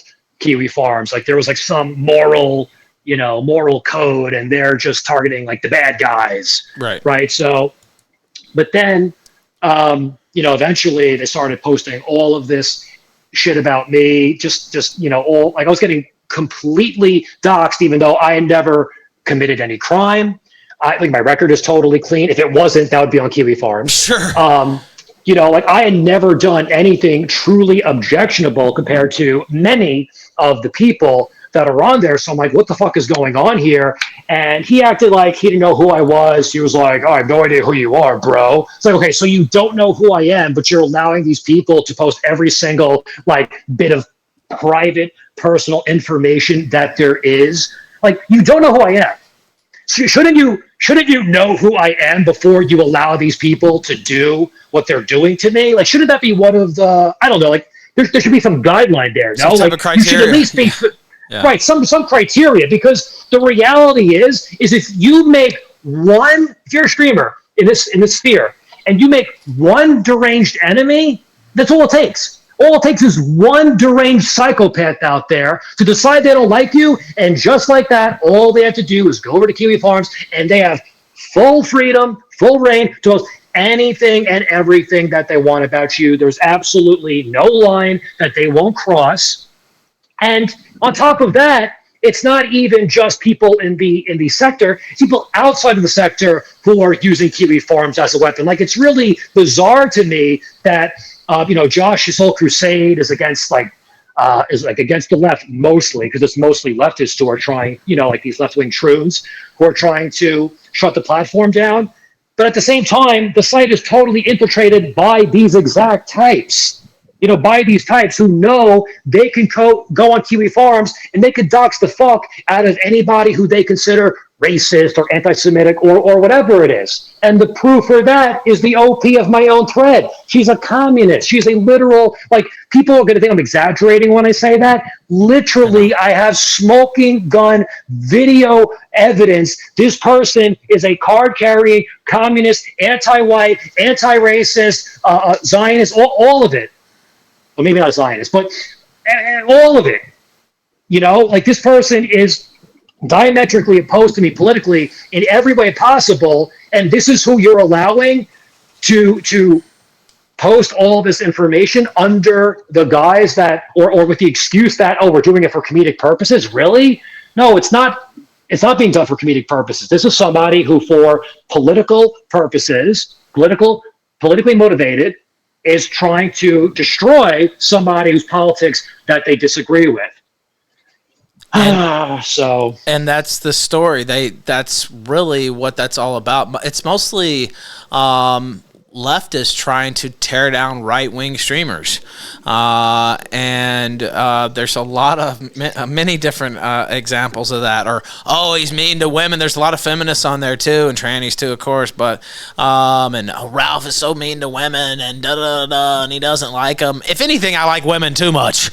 If you want to know the truth, it's got me in a lot of problems. But yeah, there's a ton of that going on. Now, you mentioned Medicare several times during this, so I would be remiss in not doing my job as an interviewer if I didn't get your thoughts on Medicare. Yeah, sure. So just to cap things off with Josh. Well, yeah, cap that off first, and then we'll Yeah. So like, the thing with Josh is, I never really had any direct beef with the guy. It just wasn't until after the fact. And then he tried to play dumb, and he's like, I don't know who you are. But then he knew immediately 5 seconds later who I was. He was like, are you the guy who's saying SpongeBob? And like, this was supposed to be like an epic mic drop moment. Do people think that's an embarrassing clip for me, the best they ever clip? It was a fucking playful thing that I did. Like, that was a fun, silly, goofy thing that I did on stream. Something bad happened to Nick, and then I played best day ever. Right, yeah. So like, that's all that was. And like, Kino Faggot and the rest of these idiots, they're spamming that clip. Like, that's not an embarrassing clip for me. It was just a silly thing that I did. But anyway, yeah, so, like, the thing with Josh is I really never had any issue with the guy. He was just, like, I don't know, just one of the people in the sector. Thought the streams were boring as fuck. But, I saw another thing that happens a lot, too, is you see what other people are saying about a person. And, like, even if you don't see it yourself, because you don't know, you kind of just go along with it. So, like, a lot of people in my audience, because I was an A-log, they were like, oh, Josh Moon is so great. So I was like, all right, well, people seem to like him. So I guess, that it is what it is. But I don't know, it just seems to be somebody who has like really, really deep rooted anger. Like, he like hates his mother or something. And like, he's using Kiwi Farms as like a way of like unleashing his rage on the world. Like, it's this really weird thing that's going on with him. And I know they're going to take this and they're going to splice it up and they're going to make him an enemy of mine now. And I don't fucking care, because they did it all. They already did it all. So it's like, okay, you did everything, you put it all out there. There's nothing left. I mean, there's one thing left, I guess, but hopefully it doesn't get to that point. And if they want to, ever try something like that, I'm more than prepared to defend myself. I understand what you mean. I understand exactly what you mean there, by the way. Also, hit like right now if you're watching this stream. Hit like, send in any comments or questions. I'm going to move it to Medicare. Yes. What are your thoughts there? So the thing with Medicare is, it's like the fourth or fifth time I'm going to say the same exact thing. So the thing with Medicare, I was in Nick game. You say the same things. So, I was cool with Kino Casino Judas. The thing with Medicare is, I really didn't have an issue with the guy. I thought he was kind of funny. I didn't think he was as funny as people said. Like, people were like, oh my fucking God, Medicare. Like, they act like he's like the funniest guy alive. Yeah. I do think that, he does have comedic chops. I did watch some of his streams. And, don't get me wrong. Like, even if you dislike a person, you could be honest about them. Like, even when I was A-logging Nick, I never doubted or questioned his talents. Clearly, Nick Fuentes is an extremely talented person. And even when I had full-blown derangement against him, I never said otherwise.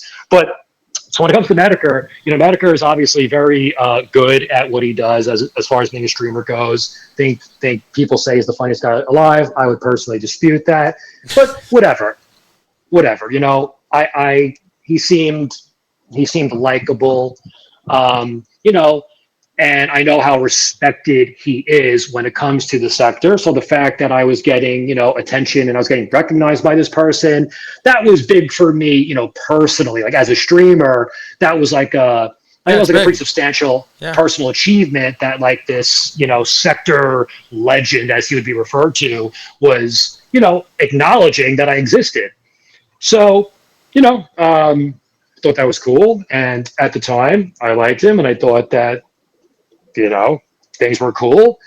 And then things happened with the Kino Casino, and like he didn't jump on the bandwagon right away, but like eventually he did, and he just started. He always waits until he sees which way the wind's blowing for sure, and then he jumps that way. That's his style.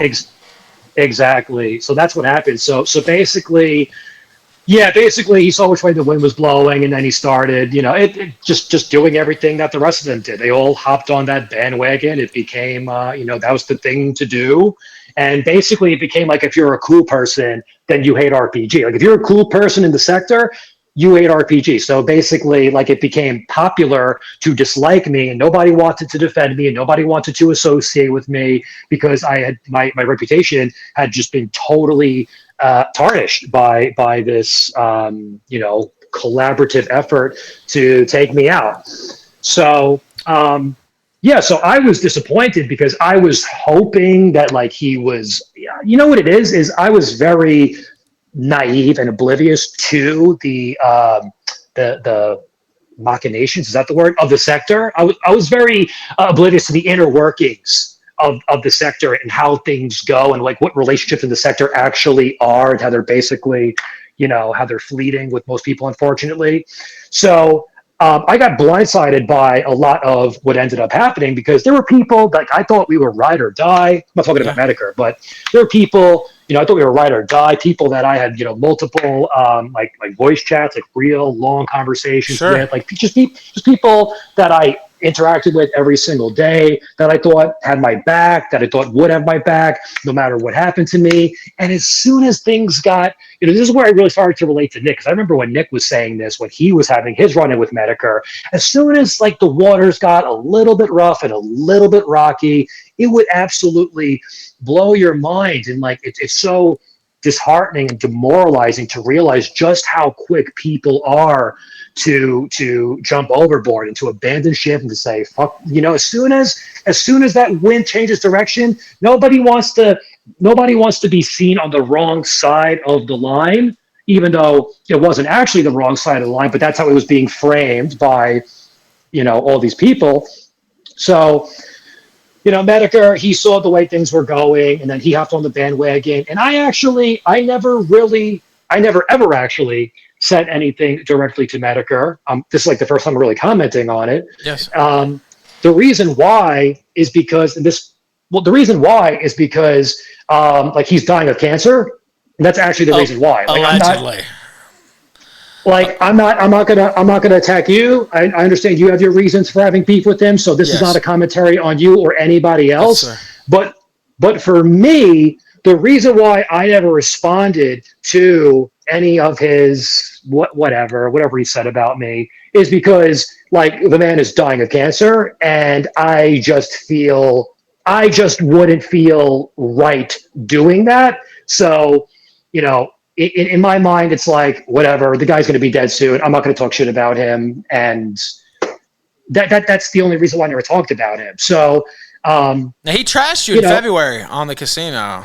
He trashed me, and he was peddling all this bull. He said that I took Victor Sharp to court. Like, what the fuck, man? Like, what is wrong? It doesn't even make. So that's the thing. That's a major lie to say. Like, that's literally, that is the complete opposite of what happened. So it's like, what the fuck, bro? And once again, you're gonna act like you don't know the facts, Josh Blue Medicare. These guys are gonna act like, you people, this is what you live for. This is your entire existence, is this online bullshit. You're going to act like, and like that's not an insignificant detail either. That's like a pretty crucial part of that story. And they always get the crucial part of the story wrong because they're dishonest hacks. And they're not trying to set the record straight. They're not trying to spread the truth or the good word. They're trying to destroy people. Yes. You know, with Kinoche and, you know, others who will not be mentioned. Right. The reason why this all began, even before Gabe Hoffman told Kino Casino to come after me, was because I was in a group chat with Kinoche, with some other people, and they actually at the time they got me to unknowingly push a gay op about you. I forgot what the gay op was. I think it might have been related to Pantsu, but I think it was the Pantsu sex by tape. the way, I want to say for the record, I can't comment on certain things. I'm sorry. Okay. But yeah, I know what you're talking about, though. I'll just say that. Yes. Sorry about that. No, it's okay. It's okay. It's just certain things legally I can't discuss. But there was a gay op, and it Laughing $10. It was as you described. I'll just say. But go ahead. Yes. So basically, there was a gay op targeting you. That's all I'll say about it. And they duped me into pushing it. Now, the thing about that is, you know, my whole shtick, like the way that I would posture myself is that basically, like, I was the honest A-log, right? Like that was kind of the way I framed myself, where it was like all the other A-log streamers, like Kino Casino and you know, those types, because to me, it was not about the drama. It was not about the sensationalism. To me, I was making a moral argument that I felt was correct at the time. So I was making a moral argument, and it was very important for me to get my facts straight, because if I am lying, then I am doing exactly then I lose the moral high ground, right? So I lose any moral high ground that I think I have if I am participating in the same tricks that my enemies were using against me. But Kinoche and others, they duped me into pushing a gay op about you, which I did cover on one of my streams, not knowing it was a gay op, but afterwards it was exposed, you know, by you or by your people. It was exposed as a gay op. And when I found out, I felt like an idiot. I felt like I had been swindled, and I had been swindled. So in this group chat, I confronted Kinoche and these people, and I called them out because I was pissed off, because now I look like a fucking idiot, because you guys, for your entertainment, you tricked me, damaging my credibility, damaging my reputation as the, you know, honest A-log, right? So now my credibility is taking a hit because you guys wanted to, like, basically they were having entertainment at my expense, and I didn't think that was very funny. So, you know, I went off on them and I called them faggots and I told them off. And that was really the first domino in what would eventually lead to the Kino Casino coming after me. But that was like, if you really want to go back to the beginning, that was what, I guess motivated certain individuals to like dedicate their lives to destroying my reputation. And that's when that's basically when all like these all this like anti-RPG propaganda started getting pumped out by certain accounts, and people didn't realize what was going on. So that's basically how things started there. Yeah, and and it was basically done just for a content drought, right? To fuck with you, to make you content, and you were the main guy on their whole team, really doing all the work. And it was just dirty to the core, honestly. Oh, and this is something I wanted to hit. So before we made up, and I was actually doing this to fuck with you, if I'm being honest, but I saw you're catching a lot of heat, and I think they'd already started fucking with you, the Kino Casino, at this time, and I put out a tweet, and I said, you know what, we've had a lot of beef, and we got each other blocked, but let's just make peace, right? Let's make peace. We'll just agree to drop everything and just go back to not talking about each other, and let's move on. And now I was doing that to throw a grenade in you guys' camp, actually. But I mean, I would have been serious about it if you would have accepted it. But I did it not even thinking you would consider it, really. And to just kind of, throw a little match into the fire there, right? Throw a little gas on the fire. And you're in these group chats and you're like, yeah, well, maybe I should consider that. I'm kind of tired of fighting with Ralph for, a year and a half, 2 years, and it has been really nasty. And I am thinking about taking him up on his offer. And Jaden loses his mind. All these people loses his mind. Anton, all these people are like, no, how can you make peace with Ralph? And, what are you thinking? Like, this guy's the scum of the earth. He's so evil. Like, how could you even consider doing this? And then that was kind of the start of partially the start of Jaden and some of his crew turning on you, right?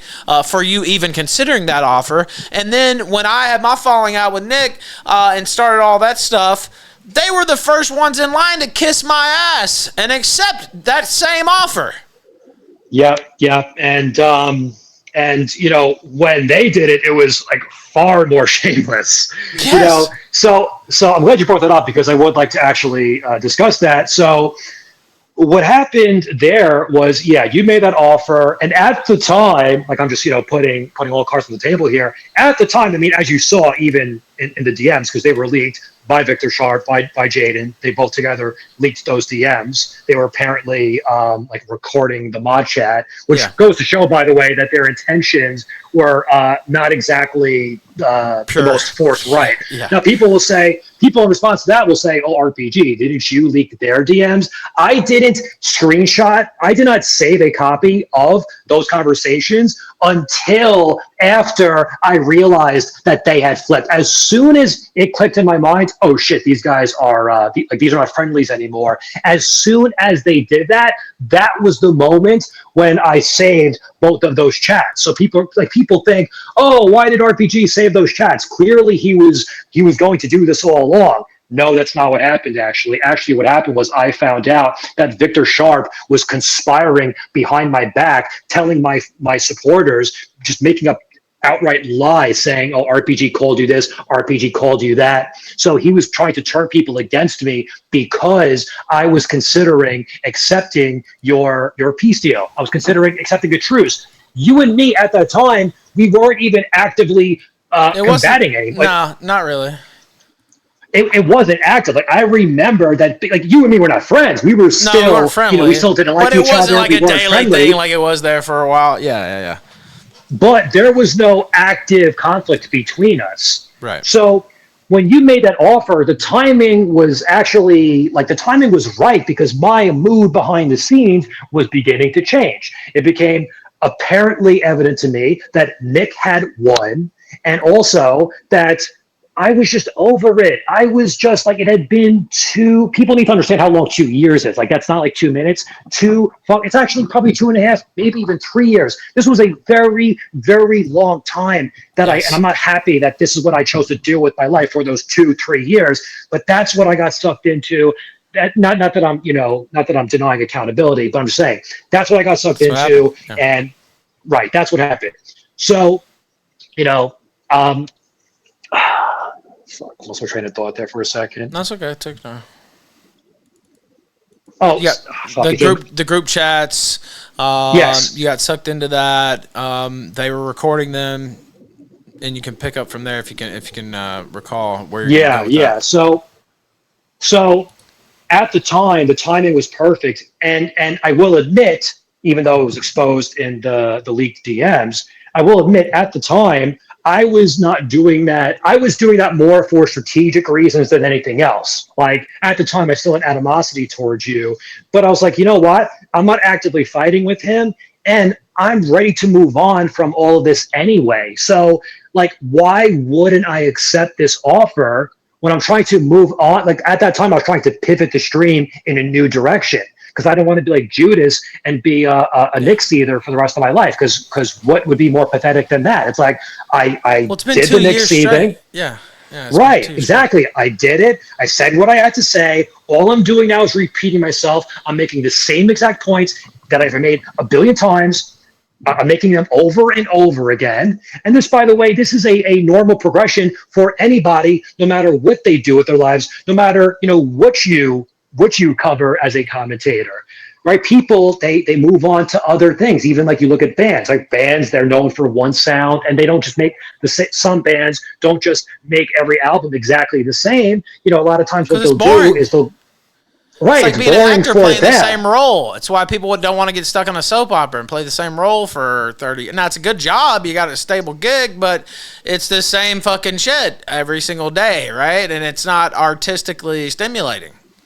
Exactly. So it's like I was at that point, I was just losing motivation. I didn't want to do it anymore. You threw out that offer. The timing was perfect. So I consulted with my mods. And as everybody saw, like basically every single person in my mod chat was against me. And I'm like, what? You know what it is? You know what happens? Nobody in the world is in my shoes. Nobody else is. So it's very, very, and this is not me, I'm not taking shots at anybody. There's people who have stood by me. I respect those guys. I love those guys. I really, really appreciate, these people know who they are, really, really appreciate everything, they've done for me. But at the end of the day, like, nobody in the world is in my shoes. Nobody in the world is in your shoes. Like, the buck stops with me. And I'm the one who has to go through it. And I'm the one who has to deal with the repercussions one way or the other. It's very easy for all these people, everybody in the peanut gallery, to tell you what you should do. And everybody thinks that they know best. But it's like, actually, not that everybody is wrong all the time. Not that I'm unwilling to, hear people out. But I was definitely way too democratic when it came to my approach as a streamer, when it came to my approach as like the, leader of my small community. I was way too democratic, way more. And that's why I see why people, like Nick are the way that they are. Because if you have too many cooks in the kitchen, then it all falls to shit.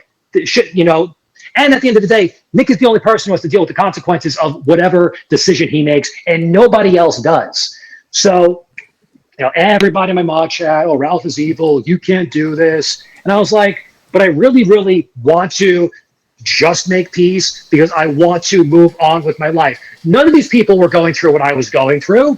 None of these people were dealing with the harassment that I was dealing with. So how easy is it for you to say you shouldn't do that? Because to you, this is just like, I'm not even a real person. I'm just a person you see on the screen. This isn't real life to you, but to me, it's real life. To me, I have to actually deal with this shit. So I was seeing it very differently from the mods. And another thing I want to say is this is not me throwing anybody under the bus. I don't want anybody who's listening to this taking it the wrong way. But I'm just kind of putting it all out there right now, and I'm expressing myself. You're doing it excellently, by the way. Go ahead. Yeah, I'm putting it all out there and expressing, what the thought process was at the time. So, so you put the truth out there. The timing was perfect. I wanted to accept it, even if it was just for strategic reasons, because I was ready to move on. I was ready to pivot. And also, when it came to the Groypers, like, the Groypers are ruthless. I mean, you know, because you're, I've been on both sides of it, and they are. Yeah, so it's like, okay, like, after dealing with that, for 2 years, I was ready to put it all to bed, and little did I know that I was just going to be starting up round 2. So that was not the plan, but it's like, I had to do what I did because my heart wasn't in it anymore. I didn't actually feel the way that I was saying I felt on stream when it came to Nick America First, these other people. So, I put that out there. Some people think, oh, he bent the knee. Oh, he capitulated. Oh, he this, he that. Actually, no, I didn't. We went to war for a very long time. We had a meeting of the minds. We, shook hands, and there's peace now. This happens all the time in life to everybody. There are people today that you are friends with that you hated a year ago. Sure. There are people today, and then the opposite is true. Life is constantly in flux. Relationships are constantly in flux. fundamentally, I am still the same person that I always was. I just have a new perspective on things. And the faggots, they only have themselves to blame for that. By putting me what they put me through, it gave me a totally new perspective on you and why you have done the things you've done and why you made decisions that at the time didn't make sense to me. But looking back on it, I go, oh, so that's why Ralph did that. Oh, that's why Ralph said that. Yeah. Same thing with Nick. There was a lot of things that Nick did, especially when he was fighting with Medicare. A lot of things Nick did, a lot of things Nick said at the time that I was incensed. I was outraged. Oh my gosh, how can Nick say this? How can Nick do that? But in the end, clearly Nick knew what he was doing, because look where Nick is, and look where everybody who opposed him, look where they are. So that's Nick's so much more influential than Medicare. It's not even close. I mean, all these people, people, like Nick has real, actual. I mean, I'm just being honest. None of them will admit this. I know some people in my audience still don't like Nick or whatever, and we never, officially had our chat and squashed things. But I just dropped it on my own because, I don't want this. This is just. Stupid. I was stupid to get sucked into it in the first place. If I hadn't have been where I was in my personal life, it never would have happened. But I had people for weeks, no, go back in on Nick. No, keep this up, keep going. I'm like, no, I'm not doing that.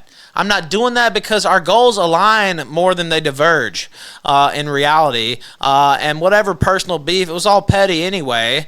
And I take a lot of the blame for it, although I felt disrespected. I'm from Memphis. I'm a Memphis nigga, so sometimes that gets the best of me. But looking back, I think it was a mistake, if you want to know the truth about it. And when I backed off, there were a lot of people, like you said, keep going. No, keep going. No, you got to keep attacking. Well, I'm the one who has to live this fucking life. You're the spectator in the audience. I'm the one who has to take the heat. And like you said, the motherfuckers are ruthless. And they were ruthless when I was with them too. And I was ruthless. And I can be ruthless. But it's I don't want that. Why am I fighting a guy who I agree with? Now, on the, theocracy and all that, that's not me. But, anti-Zionism, that's my number one issue, basically, right? And why am I even fighting this guy? On behalf of Jewish Gabe Hoffman? The money man behind the scenes, literally backing this op against him, doxing other white nationalists, doxing other right-wingers, paying these two faggots from Canada to eat the heart out of the sector and turn it into some fucking faggotry. That's exactly what happened. They turned the sector from a right-wing hub, just buzzing hive ready to attack, to a cucked faggot gay club. That's what they turned it into, like a gay nightclub, like the Pulse nightclub. That's what they turned the motherfucker into. I got some ideas. Hopefully it ends the same way. I was gonna say, you got where I was gonna. Just joking, of course. Of course. Kidding. We don't want to see any real violence. But that's what they turned it into. And it was by design. And it was through money. And a lot of these people are easily bought off. And one thing I never did, even when I was going against Nick, was taking Gabe Hoffman money. I had him on the show, defeated him in a debate on my show, actually. And he'd constantly send me things and do this, do that. He always does that, by the way. But I was never on his team. I was never going to start promoting Zionism. I'm not that guy. I'm never going to be that guy. I'd rather retire from life than start promoting Zionism and take the payoff and take the call like Warski and Fat Ass did. And so that's just not me. And so that's why I dropped the beef with Nick. And quite frankly, it was silly in the first place. And there was some good content out of it, but it's do I want that to be my life for the next years? No, I don't. So.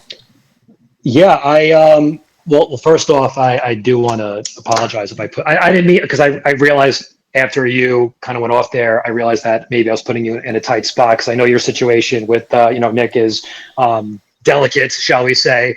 We haven't spoken. We haven't spoken, and I assume someday we probably will, but who knows? But I haven't been attacking him because I don't think it's fruitful. First off, you're not.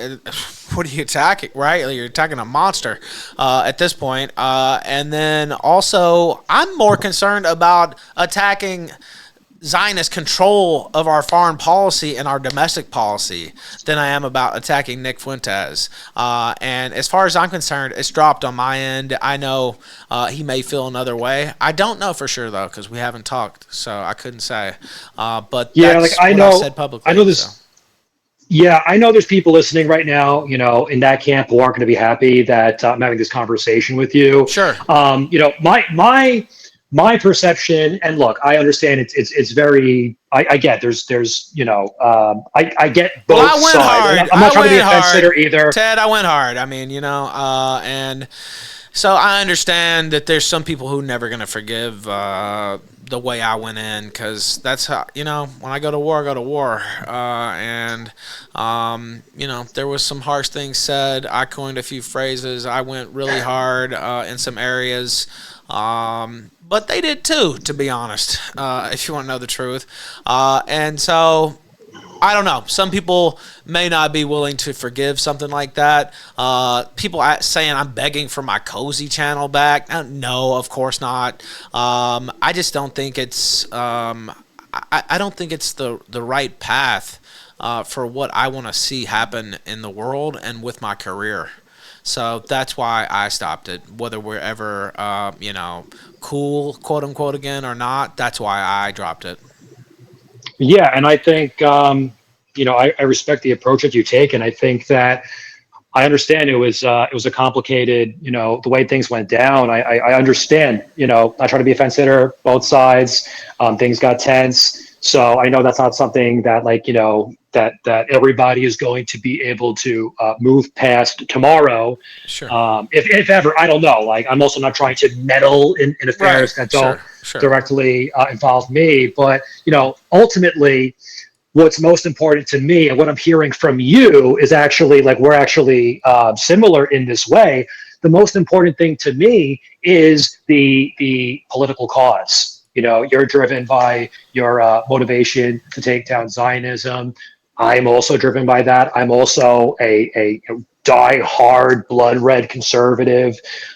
This country is totally fucked up, as everybody knows by now. So that's really, ultimately, I care more about that than any of this petty, meaningless garbage that takes place in the sector.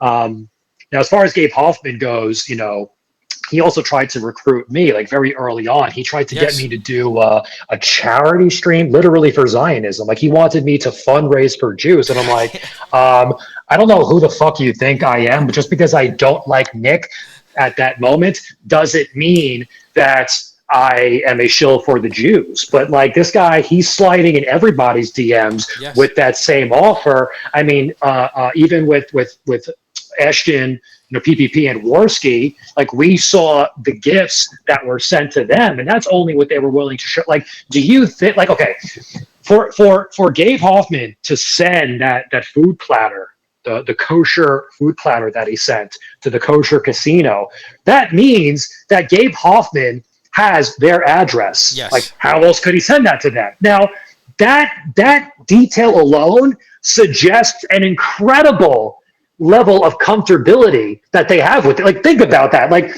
who Gabe Hoffman is. You know what this guy is capable of, all the slime that he's participated in the past. This guy, he's got the money. He's going to pull up the Jewish lawyers and he's going to sick them on anybody he can, right? So it's like, for them to give Gabe Hoffman their home address, or their whatever, the apartment they live in, to give them their home address, like, that should say that tells you everything you need to know about how those two operate and what they're willing to do to get paid. And they cheered on him spreading the Stone Toss docs and said, get on the train to Zion or get doxxed. They literally said that on air, and it wasn't a joke. No, but the thing is that's how they operate. So they'll say it, and you'll say it with a smile and a laugh, and then all the retards go, "Oh, see, he laughed. That means it was a joke." No, it means that he's a pussy who's deathly afraid of Gabe Hoffman, and the guy has them both by the balls now. He knows where they fucking live. It's over. Like, they are They can't flip on him, even if they wanted to. That's what I said. Now, they cannot flip on him. He has an address, and he probably has a lot more than that.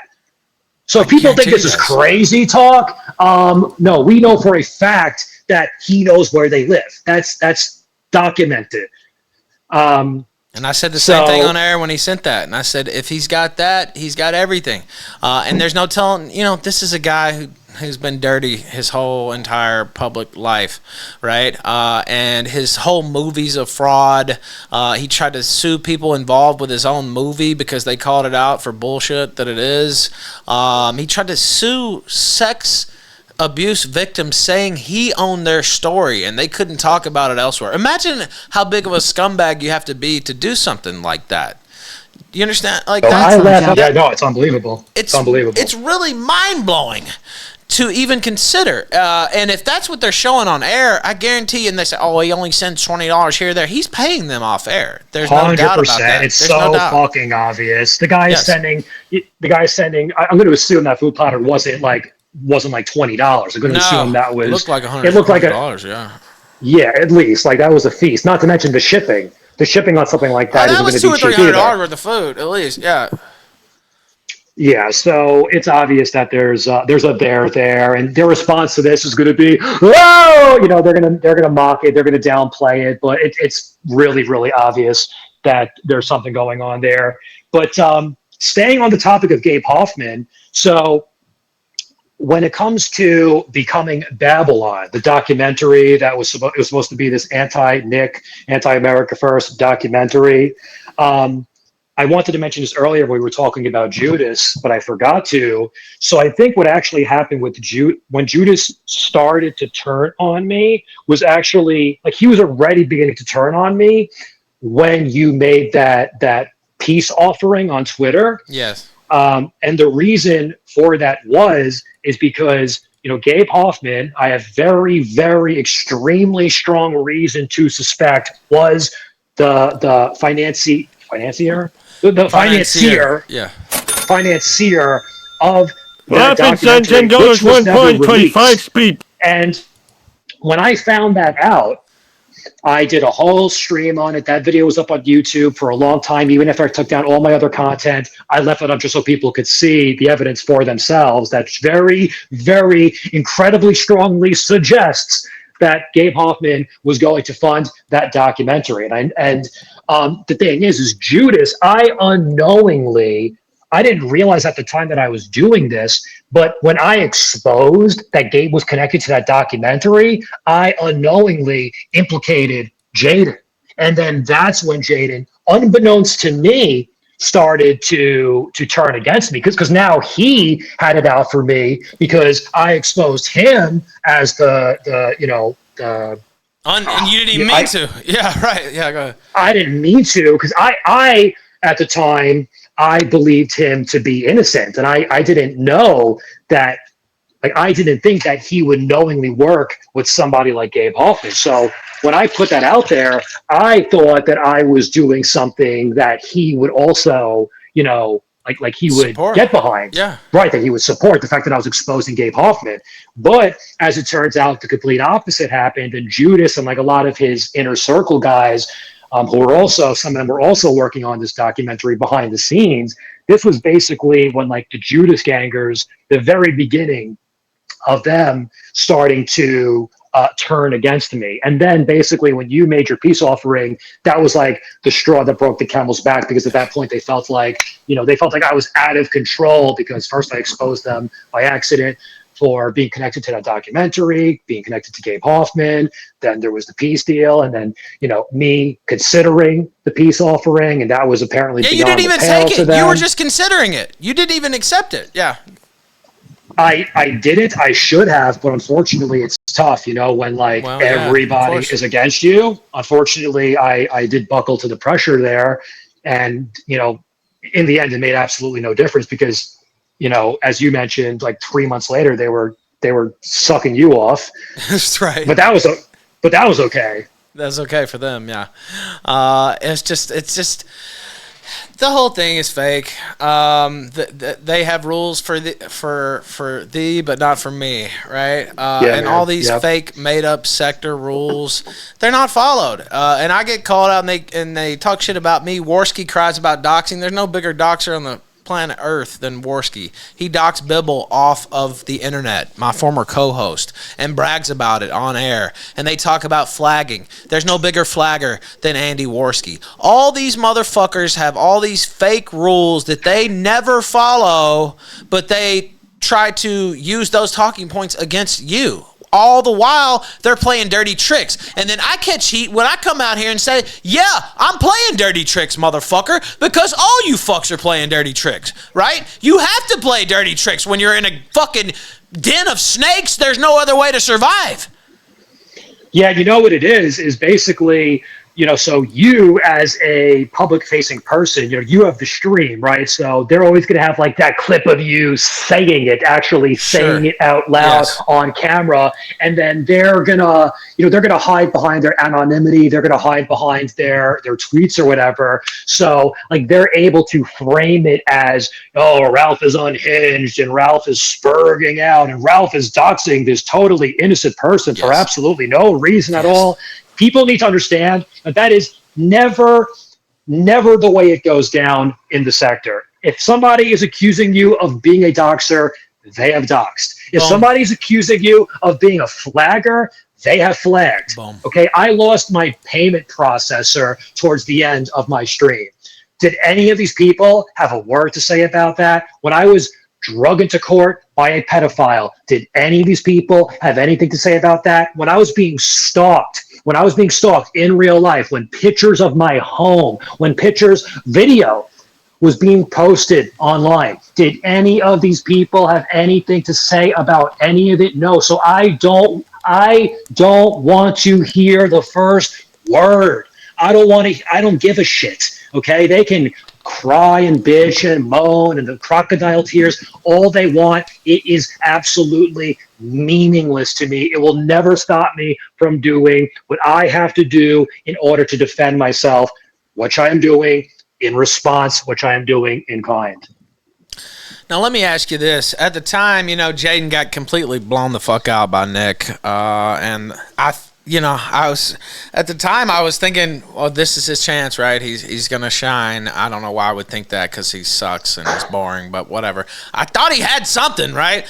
So I put him on the show, and at the time, Nick made a revelation that Jaden tried to kiss him after a showing of Spider-Man. Now, at the time, of course, I was anti-Nick, and I was on that warpath and everything, and I was like, oh, that's not true. And, I still admitted that Jaden lost, and eventually I admitted that a lot more fully, which pissed some people off, by the way, which I don't give a fuck about. But at the time, I thought that was something that Nick just threw out there as a fake story to kind of throw Jaden off. But I don't think that anymore, actually. I think that Jaden actually did try to kiss him after Spider-Man, and I think that Jaden is a scorned, unrequited love is what they call it. That he actually did want to be in a gay relationship with Nick Fuentes, and Nick didn't want that, and that is what you see with this level of obsession for years and years and years, is the unrequited love from a homosexual who wanted somebody who was not a homosexual. I mean, even when I was friends with Judas, there was never a moment of doubt that story was true. Never for one moment did I doubt that Judas did, in fact, make an attempt on Nick's lips. Did go in for the kiss. And is anybody really surprised? You look at the guy, he does like this, like fake, like, oh, I'm a tough guy. You're a total pussy, bro. Like, nobody takes you seriously. What this bozo doesn't realize is the only reason why the A-logs haven't gone for him yet is because he is a tool for them. Everything, like all the propaganda, all the bullshit, all the fake news and lies that they pump out on you and me all day long, it all filters through him. Like, he's basically their voice. So as long as you are a useful idiot for them, they're gonna tolerate you. Sure. They're gonna tolerate you. They're gonna put up with you. But and we've all seen the DMs. He's scared shitless of the A-logs. He is. He admitted it. I put that out there. He admitted that he's terrified. And that's the reason why he betrayed me, because he basically saw that these people were starting to turn on me. And what does he do? Like, well, we know that Judas ain't a real nigga, because a real nigga is going to get his boys back in a situation like that. But what did Judas do? He tucked his tail between his legs and he was like, RPG's Ethan Ralph, guys. RPG's Ethan Ralph, please don't dox me. Please don't look into my life at all. RPG's Ethan Ralph, and hold on a second. What else did Kino Shane say about you?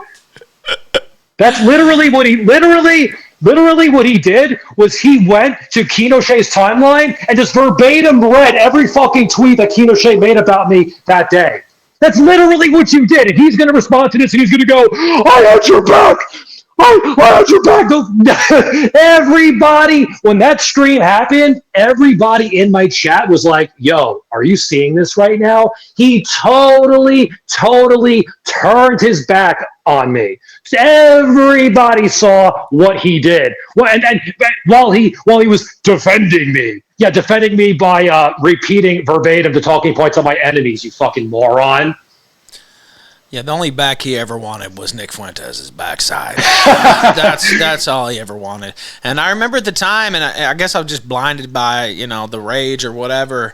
I was like, no, there's no way. But the more I think about it and just how he's comported himself for 2 years straight now, I really do truly think he is a homosexual. And we know about Ultros and all that. Is it really that big a leap to make that it is a case of unrequited love between him and Nick Fuentes? And Nick was just like, no, man. I'm like, what the fuck? What are you doing? Like, what the fuck? And then that's where the animosity really started. That's where the fallout really started. Because it is, right? Like, the timeline fits too, right? It makes perfect sense. I don't know. I don't see what else the explanation would be. Like, look, even if you had your differences with Nick, yeah, so did I at one point in time. Like, get the fuck over it. It's gotten so pathetic by now, unless, as you're saying, what you're saying is true. And the reason why he cannot move on is because he is, sexually attracted to Nick, and, all they're doing is projecting with all this. Well, it's for money too, right? But I actually think it's the unrequited love more than anything else. But of course for money also. Yeah. But, no, I think it's because he got turned down with his homosexual advances, and it really broke him. And if you notice, if you know the timeline, that's when he started kind of, getting more ostracized from the Groypers, and he was at APAC 3, and so was I, but he was already on the outs. I didn't know that at the time, right? But he was already on the outs.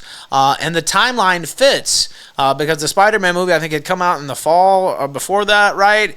And so the timeline completely fits with everything. Oh yeah, it fits in perfectly. It fits in like a puzzle. It just slides in perfectly like a glove, which is exactly what Judas wished Nick would do to him. But it never happened, unfortunately. Never came to be. I don't know, man. I didn't believe it at first, but the more I thought about it over the months and just how he's comported himself, I actually think it's true. Now here's a super chat. Corn Pop the Bad Dude 1 sent $5 on Rumble. He said maybe he wasn't gay enough. Maybe he wasn't gay enough for Nick. I don't think so. I actually believe Nick. And then the video Kino Shay put out the other day that they were all frothing over and said Nick was flirting with these guys. He's actually not flirting. He's not flirting with the people at all. It's retarded. I watched the video. He was not flirting. He wasn't flirting at all. No, he wasn't. Now, he did drop the Ye. The big part of the story was him talking about being with Ye. Like, that was the actual headline of the story. And then they tried to spin this false narrative that he's flirting with these guys and this and that and the other. And that's not what happens at all in the video. I watched the video, and this is not me Nick sucking, which some will say. I watched the fucking video, and he wasn't flirting. Now, the one guy was trying to flirt, but he rejected that flat out. Anyway, go ahead. Yeah, no, that was totally. If you watch the video, like they didn't know who Nick was. He steps outside. This fuck, like he's surrounded by these four dudes, doesn't know them. They have a Yes. camera. They're filming him. He doesn't know. Like it was just an awkward situation that Yeah. he was in. Yeah. There's no possible interpretation of that can be, and they know it's fucking fake and retarded, but they just I. What else are they going to say about him? Are they going to say that he's unsuccessful? Are they going to say that his movement is dying? Are they going to say that his influence is shrinking? Are they going to say that he's going broke? They can't say any of that stuff that would actually like matter, stuff that would actually be damaging if true. So instead, they're still pushing the greatest hits from like 3 years ago. They're still pushing the gay, Mr. Krabs. Mr. Krabs was thoroughly and totally debunked. Like it's completely and utterly fake. And actually, funnily enough, it was debunked on Kiwi Farms, and that debunk is a real one. Unlike the Victor Sharp debunk, the Mr. Krabs debunk, that's actually legitimate. They actually proved, because what happened was Nick had like a Snapchat at the time or an Instagram account at the time that like it was like a burner account that a lot of people didn't know about, and he posted a picture of like some pizza.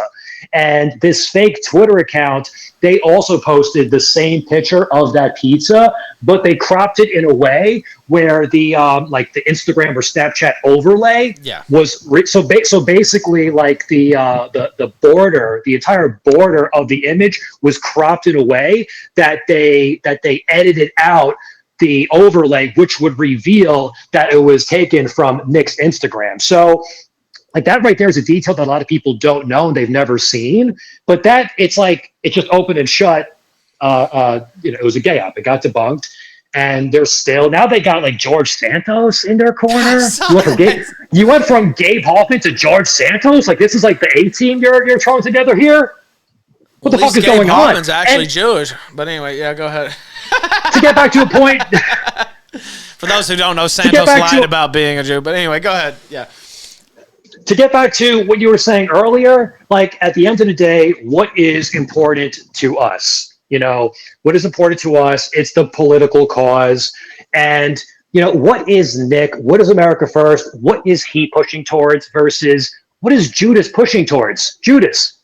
Kino Casino, they're clowns. But all these people who what are you guys ultimately at the end of the day pushing towards? You are trying to take out the most influential dissident right winger out there by far. I mean, he was in a Twitter space last week with Andrew Tate, with Alex Jones. Like literally, these are the most influential people on fucking planet Earth. And this is the guy you're trying to take down? Like, it doesn't make sense.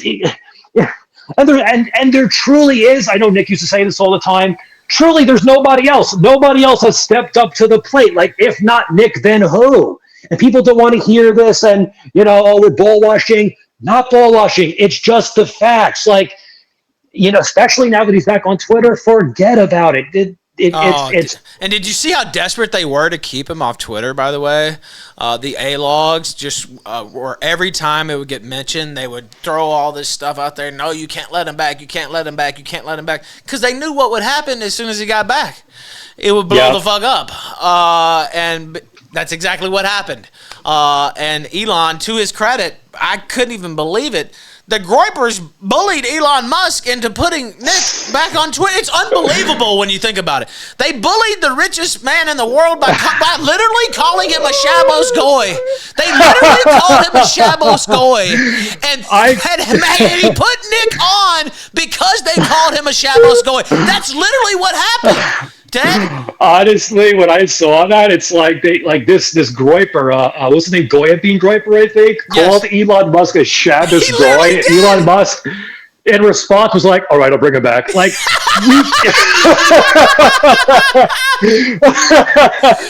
like he couldn't make it up, that, right? Like, I mean, what the fuck? I know, man. It's truly unbelievable. Like, it still doesn't feel real because, as far as I knew, Nick was never like that was an impossibility. That's what I thought. Even too. with Elon Musk, I thought there was a very, very, very strong likelihood that he would never get his account back. And honestly, like that's always been the biggest thing Milo holding him back. Yiannopoulos told me personally that he talked to Elon Musk and that the Groypers were all going to get banned from Twitter and that Nick would never be allowed on Twitter. Milo Yiannopoulos told me that personally, and that's where that story came from last summer. And he told me that, and he was the source for that story. Now, turns out that was bullshit, obviously. Now, maybe it was true at the time. I don't know. But the fact that Elon got bullied by Groypers literally calling him a Shabos Goy, and to put it Goya being Groyper. It's unbelievable. How's this? It is, and honestly, I see it as a good thing because I see it as a great thing because every time he posts, he gets a shitload of attention. Who is fighting harder against Zionist control than he is? Absolute, or who's getting more attention at least for it? The guy, he's absolute, and I hate to keep qualifying all of this by saying I'm not ball washing, but at the same time, I just don't give a fuck. Like they're gonna call me that no matter what I say or do. So it doesn't fucking matter. Like these are the facts. He's killing it. I'm glad to see him killing it. I'm glad that it makes them see it, and I'm glad that there's nothing they can do to they're totally impotent. They've tried it all. It's just over, and that's why they spend all their time and effort on me because like the guy hasn't streamed in a year. That's why they focus on me instead, because they know Nick is a total lost cause, and me, they can maybe stop streaming for another few months, which is the greatest thing they've ever accomplished, basically. Yeah, well, and that's the other thing. It's just there's no hope. It's a losing battle. Just do something else. But somebody like Judas, he can't do anything else. Ted, he's incapable. He's not an entertainer. He's not a showman. He can't do any interviews. He doesn't do any call-ins. He doesn't host any debates. He hosted one accidental debate where I beat those two fucking crackhead Canadians 2-on-1, and while he was biased as fuck, by the way, as the moderator.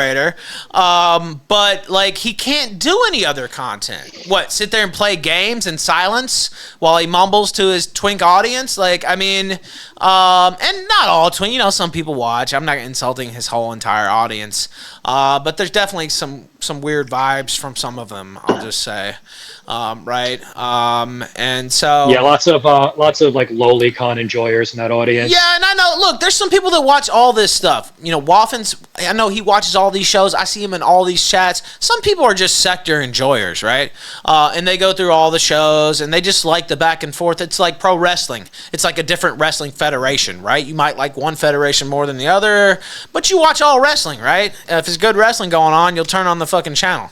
Right. And that's how a lot of people are. And I don't begrudge those people at all. Actually, that's kind of the way it should be in reality. But here, hold on. Let me. $5. Please ask RPG if he thinks that Twitter space with Nick. All right, hold on. Wait. Let me skip these. And Waffens just sent another one in too. And again, that's why I threw that in, 'cause I'm not trying to insult everybody who watches him, but there's just some of the energy is a little. From some of them, it's just a little strange, right? And then you have just your sector enjoyers who watch everything, and I completely understand that as a wrestling fan. It's like, well, if there's good wrestling going on, I don't give a fuck if it's in WWE or AEW or whatever. If it's a good match, I want to see it, and so I understand that mentality too. But anyway, Waffen sent in another cooking video that they've been playing in the background. But Groyper sent this in, and it's a question. If you have any questions, get them in, because I kept him for 2.5 hours. I'm not going to keep him too much longer. Maybe 15 more minutes or so if he's got the time, 15, 20 minutes, because we really have just went over a ton here in this interview. I think I've done a pretty good job. I like to think so. Groyper says, please ask RPG if he thinks that Twitter space with Nick and the fake Elon was actually the real Elon. That's a good question. So it's actually funny because my suspicion was that it wasn't actually Elon Musk, and this might sound crazy, but it sounded to me like it was a highly sophisticated artificial intelligence, because that is Elon Musk's voice. That is not someone who sounds like Elon Musk. That is literally the laugh. The laugh is trademark. That's not something that I believe can be imitated. And whenever Nick would interact with Adrian Dittman, the responses were just like a little bit off. You know, it's kind of like when you talk to Siri or you talk to ChatGPT, and like there's just something that's a little bit off about it. Everything or most of what he was saying, it just felt a little bit off to me. So, and it's funny because that was my initial suspicion. And then like a few days later during one of his streams, he actually said that he wasn't sure if it was the real Elon or a highly sophisticated AI. So I thought it was funny that we both kind of thought the same thing on that. But I don't think it was Elon. Another reason why I don't think it was Elon is because if it was Elon, how come nobody in the press, like if Elon Musk spoke to Nick Fuentes, why didn't anybody in the press cover that? Yeah. Right. Like the fact that CNN, New York Times, all these publications totally ignored it, that to me was also a strong indicator that it wasn't actually Elon Musk. Yeah, I what did you think, Ralph? I don't think it was him, no. Yeah. And I think Elon at this point would just go in there straight up if he wanted to talk to him. Honestly, I mean, he's talked to Alex Jones, talked to a lot of different people at this point, controversial people, Andrew Tate, etc. Now, maybe not Fuentes level controversial, but Elon's kind of put his nuts up on the table a little bit. So I think if he was going to do that, he would just go in there on his own.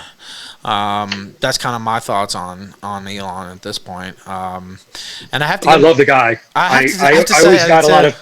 Yeah, I always got a lot of pushback from. But I have to give him credit. He's brought the place back to the arena it was meant to be, and he banned Keena Gay as well. So I have to give him big points for that as well. Poor Keena What Gay. a king! What a king! What a king! Now, what do you think about how things have opened up over the last year or so? With Twitter? Just with Twitter in general, yeah, and I guess the pushback against Zionism specifically since October 7th. I think that honestly, I'm surprised that things have shifted as quickly as they have. Like as far as the Overton window is concerned, I just think that the Jews, they overplayed their hand. It has become so apparent what's going on that people are finally starting to, they're starting to say enough is enough. These Jews are out of control. Although one thing I will say, I guess, is when it comes to like these all these campus protests, I do agree with like what Nick has been saying and like what a lot of dissidents have been saying, that there's like kind of like a psyop going on there, and like a lot of these protesters are actually like Jewish Zionists who are camouflaging as like white college frat bros. That is absolutely happening, and that could even be like the majority of what's at play there.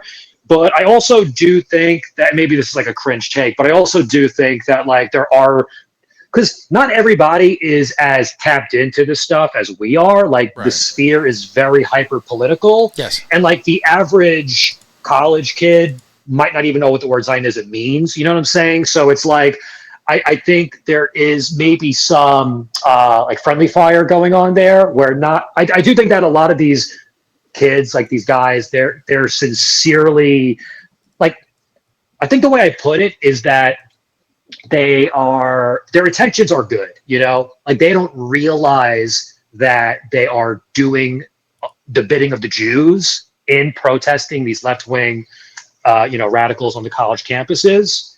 So basically what I'm saying is I do think that there's some like friendly fire going on there. I do think like that there are some legitimately just conservative frat bros who like hate leftists and are, going out there to kind of like counter protest these people who are, I don't know, man. Cause like there's a lot of, I've seen a lot of people who are like supporting the protests because it's basically like the enemy of my enemy is my friend type situation. And I totally understand that. And I'm not going to counter signal it too hard because I do like ultimately agree that is like the appropriate like tactical approach to take.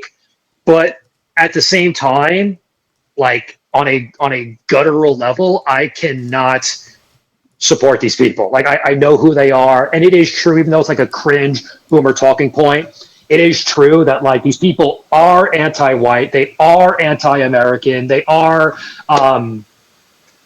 they are the same people that were protesting for George Floyd. They are the same people from the BLM like every single time there is a wave of protests, it's literally the same people regardless of the issue at play. So, but at the same time, I do understand the like the rhetoric, and how that is the tactical response to what's going on there. So I don't know. Now, I'm trying to think. First off, if you have any super chat questions that you've really been wanting to get in for yeah, guys, RPG, get those them questions in now because we've been going this is pretty it. thorough. I don't know when I'm going to do another stream. Yeah, we don't know when we're going to hear from him again. Let me ask you. I'll do one of my Larry King questions here. How relaxing has it been to be out of these? I mean, you're still on Twitter talking shit here and there, but to mostly be out of the zone of fire. And you said your life's going a lot better, and you're into some things that you might have gotten stuck into this for another couple years, and that your life is. Went into a much better direction without getting into specifics. Obviously, I know why. But just mentally, do you feel better? Yeah, I mean, what happened was it really ended up having a silver lining where it totally motivated me to figure out, okay, like what's the next step here? Because as far as the financials go, when I was streaming, like even when things were going good, and I put this out there before, even when things are going well, I was never making a ton of money through streaming. Like the way streaming works is you start off with 0 viewers and then you get your first viewer, right? And that's like the biggest deal in the world. Then you get 10 viewers, then you get 100, 20, 50, 70, yes. Like little by little you build up, right? But even with 100 viewers, like you're not making a lot of money. Like you might not even be making minimum wage if you only have 100 viewers. 200 viewers. I think towards the end I had like 400 viewers. Like that was the range that I was in. Most of them were like at that point they were just hate watching. Yes. But even when they weren't, I was never making a ton of money through streaming. But at the same time, I thought that I was grinding. I was grinding towards the point where it would turn a corner and it would become it would actually become like a successful venture. It never got to that point, and I'm not afraid to admit that. I'm not afraid to. It's just obvious, right? Like I'm not going to fucking cope and be like, oh no, but I gave it my all. I put myself out there, which is not an easy thing to do, and is also kind of like counter to like to me a big part of streaming was putting myself out there, which is not something I'm normally 100% comfortable with, but I wanted to kind of like use it as like a channel to like for personal growth, not to sound like gay or cringe, but I was putting myself out there in a way that I had never done before, and so there were a lot of good things that came out of it. But as far as the financials go, like the stream never got to a point although it was getting to that point, it never got to that point. And then with the way things ended, for me to have to like build things back up, like it really almost knocked me down back to like square zero. So to have to from that point build things back up, I was like, you know what, I'm just gonna call it quits, right? Because at some point, like it's not that I was in denial, it's just I was like, this just is not the path for me. I tried, at least I can say I tried, but this is not the path for me in life. I'm better suited somewhere else. So it ended up giving me the motivation where it's like, okay, well, I got to figure something out because I was not making a lot then, and now I'm not making anything, which was, by the way, the point of it all, right? Like the reason why they did everything that they did to me was they were hoping they could financially ruin me. So it's like, okay, I got to figure something out. That's what they did to me too, to try to ruin my life. Yes. And really it put me in a position where it's like, okay, I got to figure this out, right? I got to come up with something, and I got to come up with something fast because needed income. And, like I said, it's not something I could talk about today, but it is something that I'm very much looking forward to sharing with people because it's actually, I don't even want to I didn't want to speak in general terms, but no, I don't. Yeah. But things are going better than ever. And that's really the most that I could say, unfortunately. But I do look forward to the day where, because I do think it's a pretty epic comeback story. So it'll be great to share when I can. But for now, so blessing in disguise. Yeah. And sometimes you need to be You need to have your feet in the fire to figure out shit in life. Like sometimes you could be stuck in the mud. You're not sure what to do, what next step to take, and then coming face to face with that type of predicament or whatever, it ends up being the best thing for you, because like if it wasn't for that, I wouldn't be where I am now. So now, I've been blessed because my show's been on the air for 10 years, and in a big way, it's been on the air for 6 years, and so numbers fluctuate. I've had thousands and thousands. I've had 200. I've had 300. We have 700 today.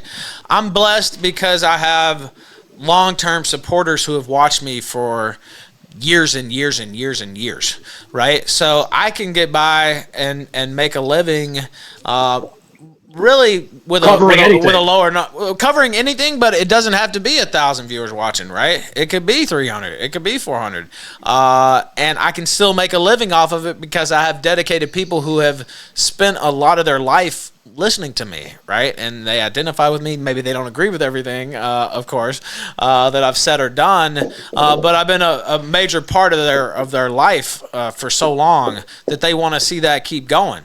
And for you were starting from scratch. Now I started from scratch too, but I had a lot more built up. You know what I mean? For years and years and years, and it'd be really hard to take me out completely, as they've seen, right? They can't, because you know why? At the end of the day, you have something that they can't take from you, and that's the fact that you're talented. You are a talented broadcaster. Like, people think that broadcasting is easy. Okay, well, if you're listening right now and you think it's so easy, and you think you can do what Ralph does, do it. What's stopping you? What's stopping you from, quitting your 9 to 5 and doing what Ralph does? Trust me, it's a lot harder than meets the eye. Most people who try to get into streaming will fail. Those are just the facts. Those are just how the numbers bear out. Like only a very, very small percentage of people who get into streaming have any success with it. So, the one thing they can never take away from you is the fact that you are an extremely talented and competent broadcaster. And those are just the facts. Like you are you're very good at conversation. You're very good at interviews. You have a whole range of like the show is always different. I'm not just saying, you're sucking them off. I'm not just saying that because I don't need to. Like I don't need to do that. It's just the facts. Like and everybody knows it. That's why even the hate watchers, they could watch your stream for hours on end every single day because they find it entertaining too. They'll never admit it, but there's a lot going on here. There's a lot going on here, and your name is one that people are familiar with. The Killstream, iconic. Everybody knows that name. And so like you were able to achieve a level of success because you have that broadcasting talent. Now, me on the other hand, I don't have that talent. Okay, you sell yourself a little short. I think a lot of people in chat miss you. I've seen a lot of comments since you've been on the show. You might be selling yourself a little bit short there. I think. The thing is I am a very realistic person, and I am totally capable of acknowledging who I am and what I bring to the table. It's not to say that I can't do a stream at all, but at the same time, I was never going to be like PewDiePie. I was never going to be XQC. I maybe could have found like a pocket of success that was good enough for me, but at the same time, I'm not like the people who are very successful. They tend to be like extroverted or extremely extroverted, and that's not me. For the most part, I'm somebody who kind of keeps to. I like to keep to myself. I'm that's just like the way that I am. And you see these really, really big streamers, and they're they're I don't know, they're like super extroverted, and that's just not the kind of person that I am. I mean, I do enjoy conversations like this one. But so I'm not trying to sell myself short. I'm just saying that I know who I am. I know what I bring to the table. I'm not under any delusions. But I try to put myself out there. I try to make it work. I gave it a shot. It didn't work out the way that I originally hoped that it would. But now I'm because I did all of that. I am I needed to do all of that to get to where I am right now. So that's that. Life is funny like that. But sometimes you need to go through those types of Life's about stages. Scenarios. It's about stages. It's about seasons, and seasons change, right? And if you don't change along with it, you're fucked. I don't know how else to say it. Exactly. Would it be better? Would it be better if I was just in denial and I just kept the stream going, even though it wasn't working out? I just kept pushing and pushing and pushing and wasting my time, or, was the better move to? And by the way, as far as the stream goes, for those who are wondering, I do actually plan on bringing the stream back. It's not going to be a daily stream. I don't have the time for that anymore. But even if I could touch base with my followers, if I could touch base with them, even if it's once a month, right. I think it is possible to do a stream. Like that's what Medicare used to do, and there's a lot of other examples of people who don't stream daily. So that's what I would like to do. That is the goal. That is what I'm striving towards. I am going to, of course, have the Susie Palooza, which I'm very much looking forward to, and it's pretty now, much. Is that the bitch who wrote Is that who you were talking about earlier? I don't know the reference there, or you don't want to give that away. Yeah, no. Her name is Susan Banaszewski. That's the communist that wrote my thread on Kiwi Okay, that's Farm. what I thought. I just didn't know for sure. That's just what I thought. Yeah. So I call her Susie. They like to call me Teddy, so I like to call her Susie. And we're going to do a full expose on her and who she's connected to and the people that she's, she was working with, and be a lot of familiar faces and names that are going to come up during that one. So we will get to that. There's no planned date for it yet, but it's in the works. Coming soon. Coming soon to a computer screen or mobile device near you. Now, let's see. I'm not going to read that one because, well, you know what? I will read that, because it's an anti-chat, and I want to address it as well. He says, Sure. How does it feel to have let me read. How does it feel to have the dick of people who dox and harass your family in your throat because they're semi-popular on Twitter, you slimy worm faggot, is what he said. Well, isn't that what I would be doing if I switched teams, right? Like if I was buddies with Kino Faggot, Kissel Pedos, Adam Daly, Big Tech Mike, like that's the thing. When you say people who did this, and what did you do, fucker? What did you and all your people? You did the exact same shit, and you guys did it. They just ripped off my bit. way worse. By the way, they did worse I'm and just stole my material. First thing, but anyway, go ahead. I'm sorry, but they did it. They did it worse. Yes, and they did it for worse reasons. Because as I said earlier, the reason why Nick and co. The reason why that happened is because we were feuding. We were enemies at the time. So it's like, okay, they doxed me. Doesn't make it right. But there's an actual an understandable reason for why that happened. Even if it's wrong, it's like, I get why that happened. Like, I'll use George Floyd as an example, right? Like, should George Floyd have been killed? Maybe, maybe not. But I get why it happened. I understand why that interaction between George Floyd and Derek Chauvin ended in his death, because he was, well, I don't want to be explicit, but we all know why that happened. It's the same thing with, Nick, the feud that I had with you. I know why you did and said the things that you said about me, vice versa. You know why I said things. When it comes to Judas, what is Judas's reason for all of that? The Kino Casino? What's their their reason? Their reason is because I was attacking them. That never even happened. So their reason for coming after me was first because I attacked them, which didn't happen, and then second because it's funny. Right? So the Groypers were attacking me because I was an adversary to their political movement, and politics is dirty. Politics is real dirty, and that's the way it goes. Like, you think this is bad? Imagine what it's like. Politics. Yeah. Exactly. You think this shit's bad? Imagine what it's like in the big leagues. Okay, so it's like, after everything went down, it made me realize, because of you, because of whoever left that super chat and the people that think like you, you are the ones who brought that epiphany upon me. You are the ones who gave me a perception that I never had, or interpretation of events that I never saw. And then when it comes to Kino Casino, Judas, all these snakes and rats, what was their reason for doing it? Their reason is because it was funny. That's the reason. Okay, well, if that's the reason you choose, then go ahead. But if I have to, if I have to pick a side here, it's pretty clear which side is the correct one. And the key difference is I stab you in the front and they stab you in the back. Yes, that's the key difference. Well and said. That's just that's just the capsule right there. Yeah. Encapsulated. Yeah. I stabbed you in the front, they stabbed you in the back. Now this is a guy, and he talked about it earlier, and I said a lot of things about his family, and he said things about my dead mother, and he apologized for that, and I apologize for the things I said about his family earlier. But Anonymous sent $3 hold on, I'm going to straight skip to this see you because I just want to finish this thought, and I'll read that out next. But I understand why those things were said about my mother, right? I understand because I was going at Ted hardcore every single day. I understand why he said what he said.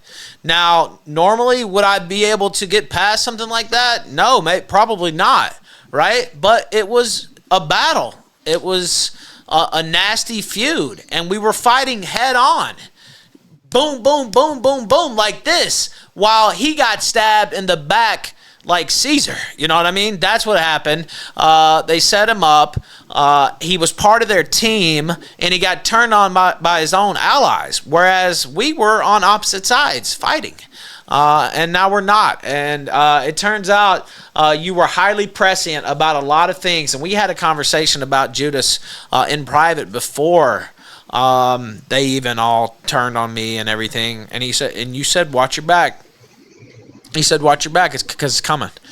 And don't trust this guy. And don't trust these people because it's going to happen.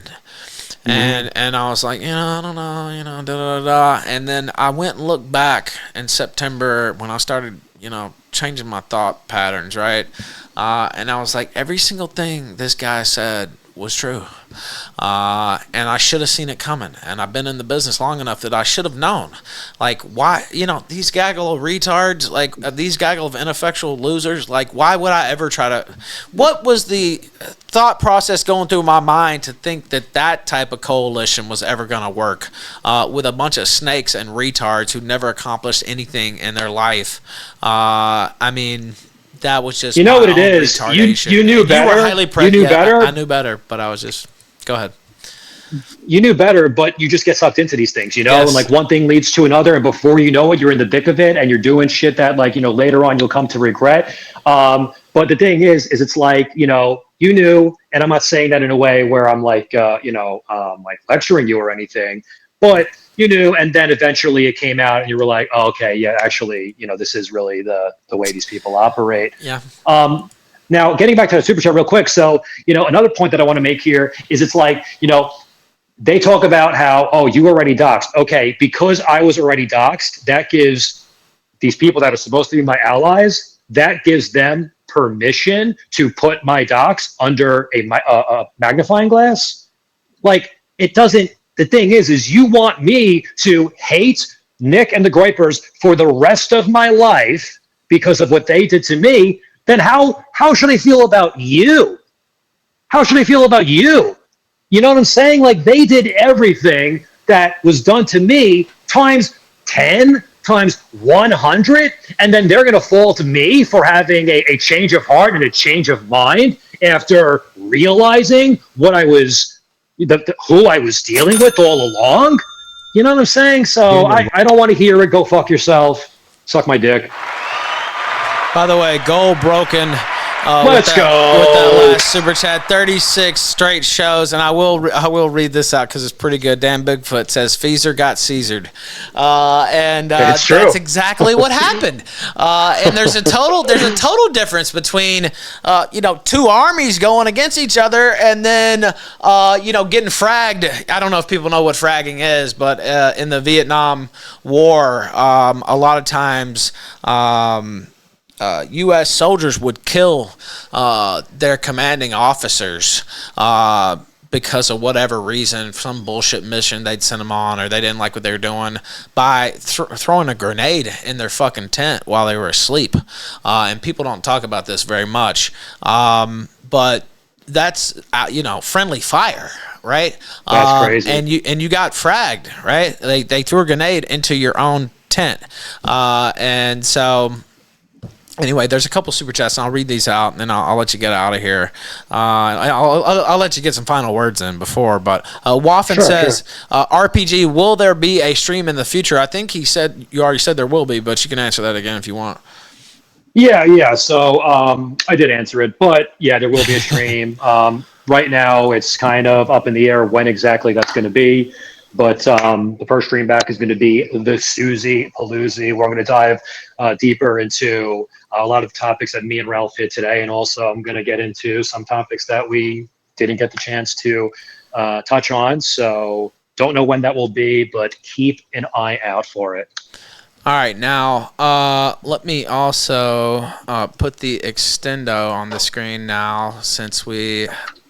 And honestly, today we still have Patrick Howley. I didn't even know that this was totally unplanned. I just messaged Ted, and I was like, "Man, today's the day. Let's do it."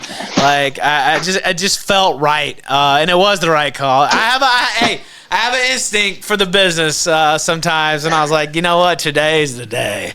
This is when it needs to fucking happen. All right, now hopefully that'll update on the extendo, but we smashed the main goal. I'll mess with it again if it doesn't update. Yeah, there it goes. Extendo. A big extendo today, because I think this was a huge exclusive that the sector lovers, haters, everybody's been wanting to hear this for a whole fucking year, and you got to see it live today on the one and only fucking Killstream. There's nobody else in this whole fucking sector from the top on down who does it like I do it. And there's a reason for that. True. Now, Anonymous says, great to see you again, RPG. We missed you. Which one of the songs we made about you is your favorite, is what he said. They made a lot of parody songs about you. Did you like any of them, I guess? So I know nobody is going to believe this, but I have not watched 1 second of any of the anti-content that has been made about me. And that's good. And the thing about all of that is, what is the point, right? Like, yes. Why would I watch something that's going to make me feel bad? You know, it's like, why am I going to watch a video? Like, you know what I'm saying? It's like, okay, this is obviously going to be a video shitting on me. And I know there's a lot of people who, like, it's hard not to. Don't get me wrong. Like, when people are bad-mouthing you, it's hard not to seek it out. But, sure. There's a reason why I have all these people. Yeah. It's hard. It is hard. But at the same time, you can get addicted to it. But it's much better for your mindset not to ingest that content. Yes, like I realized very, very early on in my streaming career that like I did not want to seek that stuff out. And also, you know, as far as like my blocking policy on Twitter goes, I know a lot of the A-logs, they don't like how block heavy I am. But it's like, okay, it's just you don't have the right to say whatever the fuck you want to me, and like I just have to let you do that unbridled. Like, how about you go fuck yourself, you know? Because ultimately, what these people want more than anything when it comes to Twitter is they just want to, like curse us out and like call us what, you know, they just want to call us names and shit on us in our replies all day long. And it's like, actually, I'm going to take that away from you, and now you can't do that. So it's just. It's just, who needs that negativity, you know? Who needs that negativity? So these people, they make songs about me. I never have listened to or watched a single one. And, yeah. I don't blame you, and I think that's the right call. I'm far more not likely just the songs, by the way. Not just the songs, by the way. Like, any video that even the streams. I have not watched 1 second of Kino Casino. I have not watched 1 second of Judas's stream. I have not watched any of the songs. I have not watched any of the videos these psychopaths have made. People say, oh, hey, they're doxing your parents in this one. Oh, hey, they're doxing your home in this one. Oh, you know, so I hear like what they're doing to me, and I'm aware of what they're doing to me. and they claim, oh, they're just jokingly doxing your parents. Oh, they're just jokingly doxing your location, right? Because that's like a really funny joke is when you post somebody's address on the internet. Yeah. So Cog didn't think it was so funny. But anyway, yeah, go ahead. Now, he earned that, by the way, with the sneak attack in Lisbon. But anyway, go ahead. Right. So, yeah, no, I just I never watched any of them, and I don't plan on it. And well, you know what? I'll tell you a little secret about me. I don't, unless somebody sends me a clip and says you have to see this or whatever, they said this, I'll see that. I don't watch any live content that's negative about me at all, but I am far more likely to read negative content about me because I'm actually a reader. I prefer reading more than anything else. So sometimes I can get addicted to reading the negative content, but as far as watching it, I don't. And actually, it's a weakness. Oh, that's another thing. Thing. Yeah, no, it is really hard, and I don't fault you for it.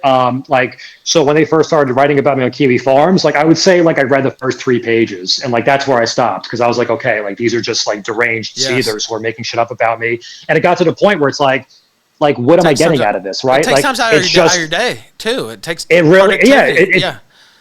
Exactly. It just brings down your mood, and now you're feeling like shit. And it's this is something that doesn't make me feel good. Then why am I going to, indulge myself in that? So, but at the same time, I can relate to what you're saying when you say sometimes, it gets the best of you. I do understand that. But there's a reason why I have them all blocked on Twitter, why I don't read Kiwi Farms, I don't watch the videos, because I'm just trying to block that out as much as possible so that I can, because why should I let these people, ruin my spirits? I'm just trying to, do my own thing. I've been trying to move on with my life.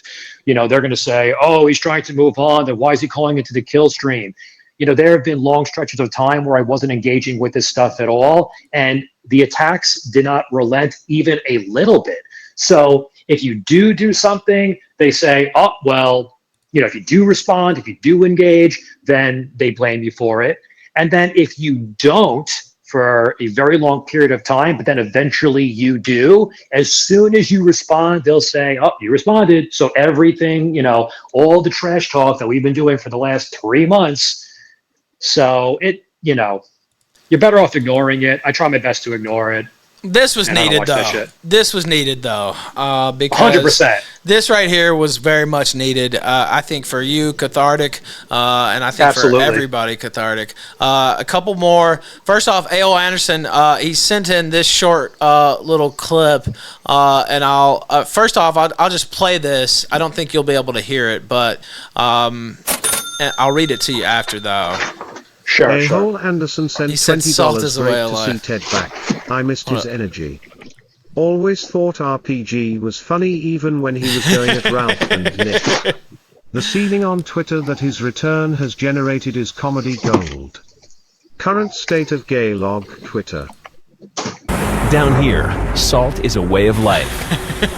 Obviously, the environment down here is all salt. The ceiling's salt, the floor is salt, the walls are salt, and to an extent, the air is salt. And you breathe that in, and you can constantly taste the salt. Down here, salt is a way of life. You'll have to go back and listen to that, Ted. Holy shit. But he said it. Great to see Ted back. I missed his energy. Always thought RPG was funny, even when he was going at Ralph and Nick. He was part of the Cozy Crew back in the day. He said the seething on Twitter that his return has generated is comedy gold. Current state of Gaylog Twitter, and then it was salt is a way of life. Perfect clip. And Real Wicked Wally with a super chat says this: ultimately we all shake hands at the end of the day on failed social climber Mike Lowry being an absolute faggot. And I would have to agree. We will have to shake hands on that. I will co-sign that. I'll co-sign that. Now, is there anything I left out? Is there anything you want to address here at the end? I feel like it was pretty thorough. Maybe later tonight I'll be shaking my head wishing I'd asked something. But I think we had, damn near 3. Did we go 3 hours? Groupman sent $10. Holy shit. Are you serious? Hold on, crazy, I'll play that. Did we actually go 3 hours? I thought it was 2, and I just looked at the clock, and it's 6:30, dude. We actually went 3 full hours with this. That's wild, I'm actually in shock. This is one of the longest interviews I've done in a while, but it was needed. It was needed. Is there anything I left out? Is there? And by the way, Grugman, I'll play that right after, but I'm going to go ahead and let him get out of here. Is there anything I left out? Anything you want to say to the people who supported you, the people who hated you? Any factoid? Any just word of advice? Anything you want to say right now? This is your time. Well, as far as the interview goes, I mean, thanks for having me, man. It really is. Thank you. It is an honor to be here on the Killstream. I'm glad that we finally got to do this. It was something that I wanted to do sooner. Like, there definitely were some opportunities to do it sooner, but this was the right time to do it. So glad to be here. Thanks for having me on. As far as like the interview itself, I think we covered everything. Like, we covered not everything, but we covered a lot. Just about. Just about everything. Now I can, like on my own stream, I can delve deeper into a lot of these topics that we covered. I do apologize if I got a bit like rambly at points, because there's like so much that I'm trying to hit that I probably veered off a couple times. No. That's what I want. That's what I love. That's what we want on the Killstream. I want the guests to speak. You get more that way.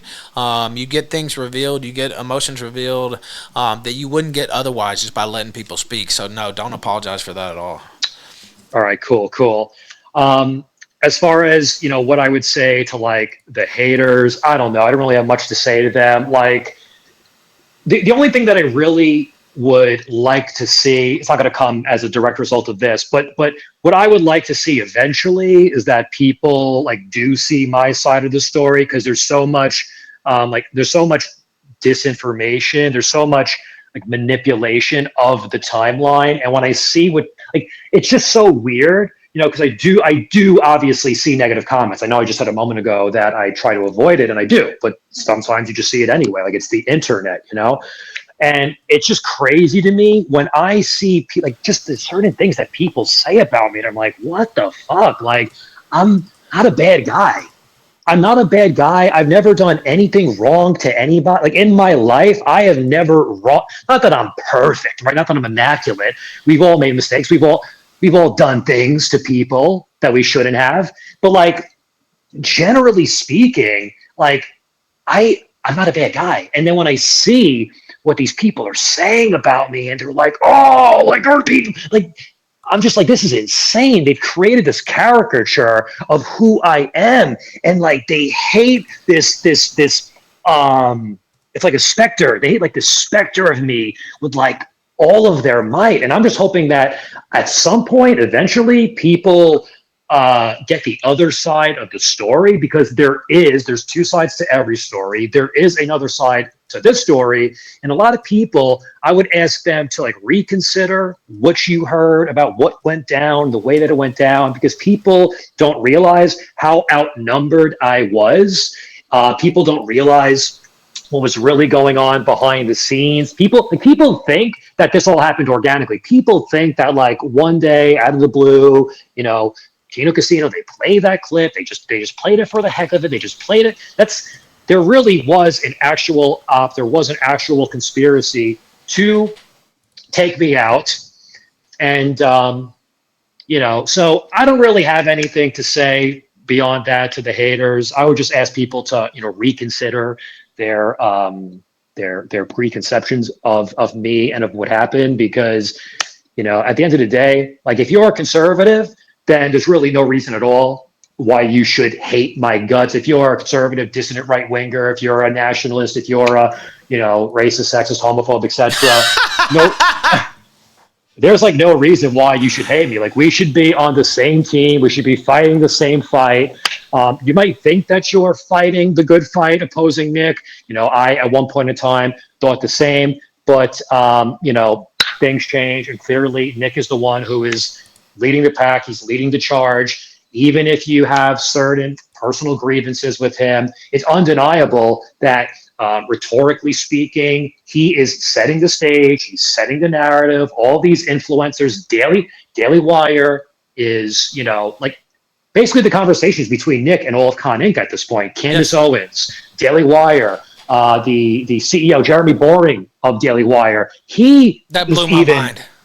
Yes, like that's crazy. Like Daily Wire, I think, is the largest right-wing publication, or online maybe it's the largest one on the internet. He admitted to watching Nick's show.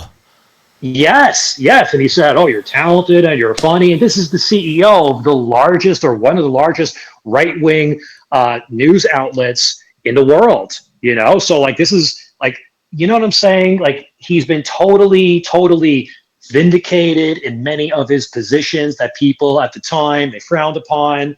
And like if anybody has enough hours of streaming footage, you can pour through it and you can find when somebody, they slipped up, they misspoke, they were making a point that out of context sounds a lot worse than it actually. You could do that to any person. Or maybe they just had a bad take, man. When you talk for so many hours every day, sometimes you just have a bad take too, right? Like that can happen. Right. Like sometimes you put a bad take out there, you get some pushback, you realize your take was bad, you correct it later. So like that just happens. That just happens when you're a streamer, when you're a human being. That's just the way it goes. So it's very, very easy to put someone under the microscope and say, "Oh, but what about that one time you did this? What about that one time you said that?" I mean, look, like I'm not a serial killer. I'm not a rapist. I'm not anything. These people, they even say, like there's like this other ridiculous smear. They say that I'm a wife beater. It's funny too, because my about me too. But anyway, I won't address it. Yeah. It's not true. But anyway, go ahead.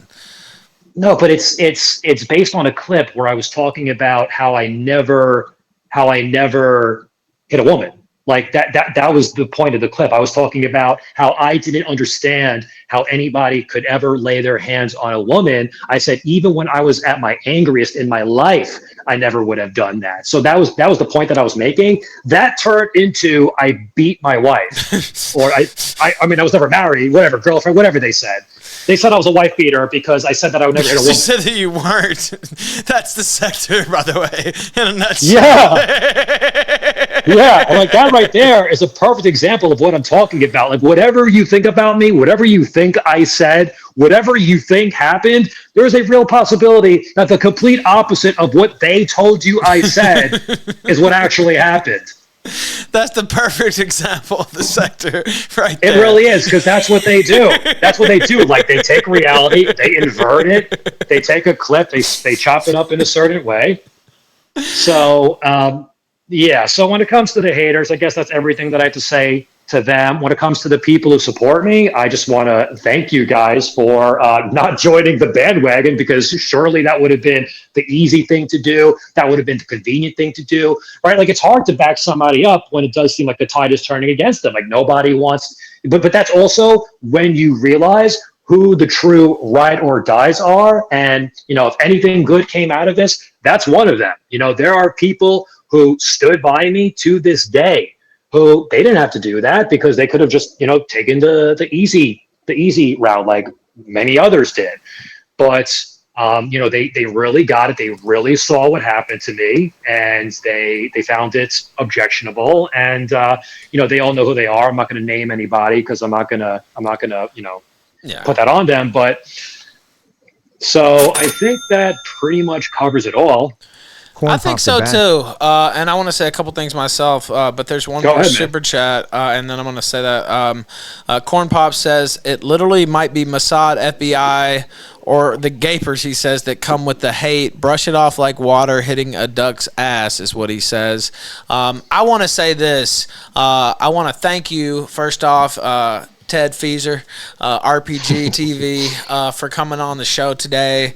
I want to thank you. We've had a pretty good back and forth in private, not every day or anything like that, but we've had some consequential conversations, I feel like, that kind of changed my perspective as well. And as far as our beef, I'm sorry I took it as far as I did. Like you said earlier, I know you feel the same way, and I think you're a stand-up guy, and I thank you for giving me this interview, and I think it was really really good and educational. So I wish you the best, and hopefully we get to talk again sometime. Oh, we definitely will. We definitely will be in communication very soon. So, like you said, there's a storm coming, and I think there might be some collaborative efforts that unfolds there. So I will be talking to you very soon, man. Thanks for having me. Great honor.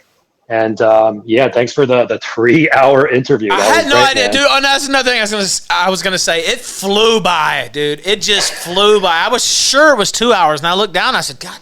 I said, damn, it's 3. Are you kidding me? So I'm going to have to chop this up a little bit when I clip it out. Oh, my God. I didn't know we went. It just flew by, man. I feel like you were really easy to talk to, and I think the audience felt the same way because we held the audience pretty much the whole time. So thank you so much, It's man. funny. It's funny because, sorry to cut you off, but it's funny because when you asked me to come on, like I had today's full agenda was already mapped out. Like there's a lot of shit I'm supposed to be doing right now. Like I totally neglected, but I was like, oh, I can't say no. I said no, there was a couple requests, prior requests. Yes. I wasn't ready for it, but I'm like, fucking Keno faggot. He got permanently suspended, tag teamed by me and Ethan. I was like, I have to do it. And I knew originally I wanted to tell you, let's keep it to an hour. I knew that was never going to happen. I was like, There's too much, man. There's too much. Yeah. I didn't know it'd go this long, though, and I just want to thank you again for giving me the exclusive, for being so cool, for putting all the bad stuff behind us. I wish you the best in life, and we will be in contact very soon, and I appreciate you coming on today. Thank you so much, Ralph. Talk to you soon. All right, bye-bye. RPG TV, Ted Feaser, the legend. Press 1 if you're a Feaser head. Let's go! Killstream Classic declared by the Ralph Amel, and we ain't done yet. Krugman sent 10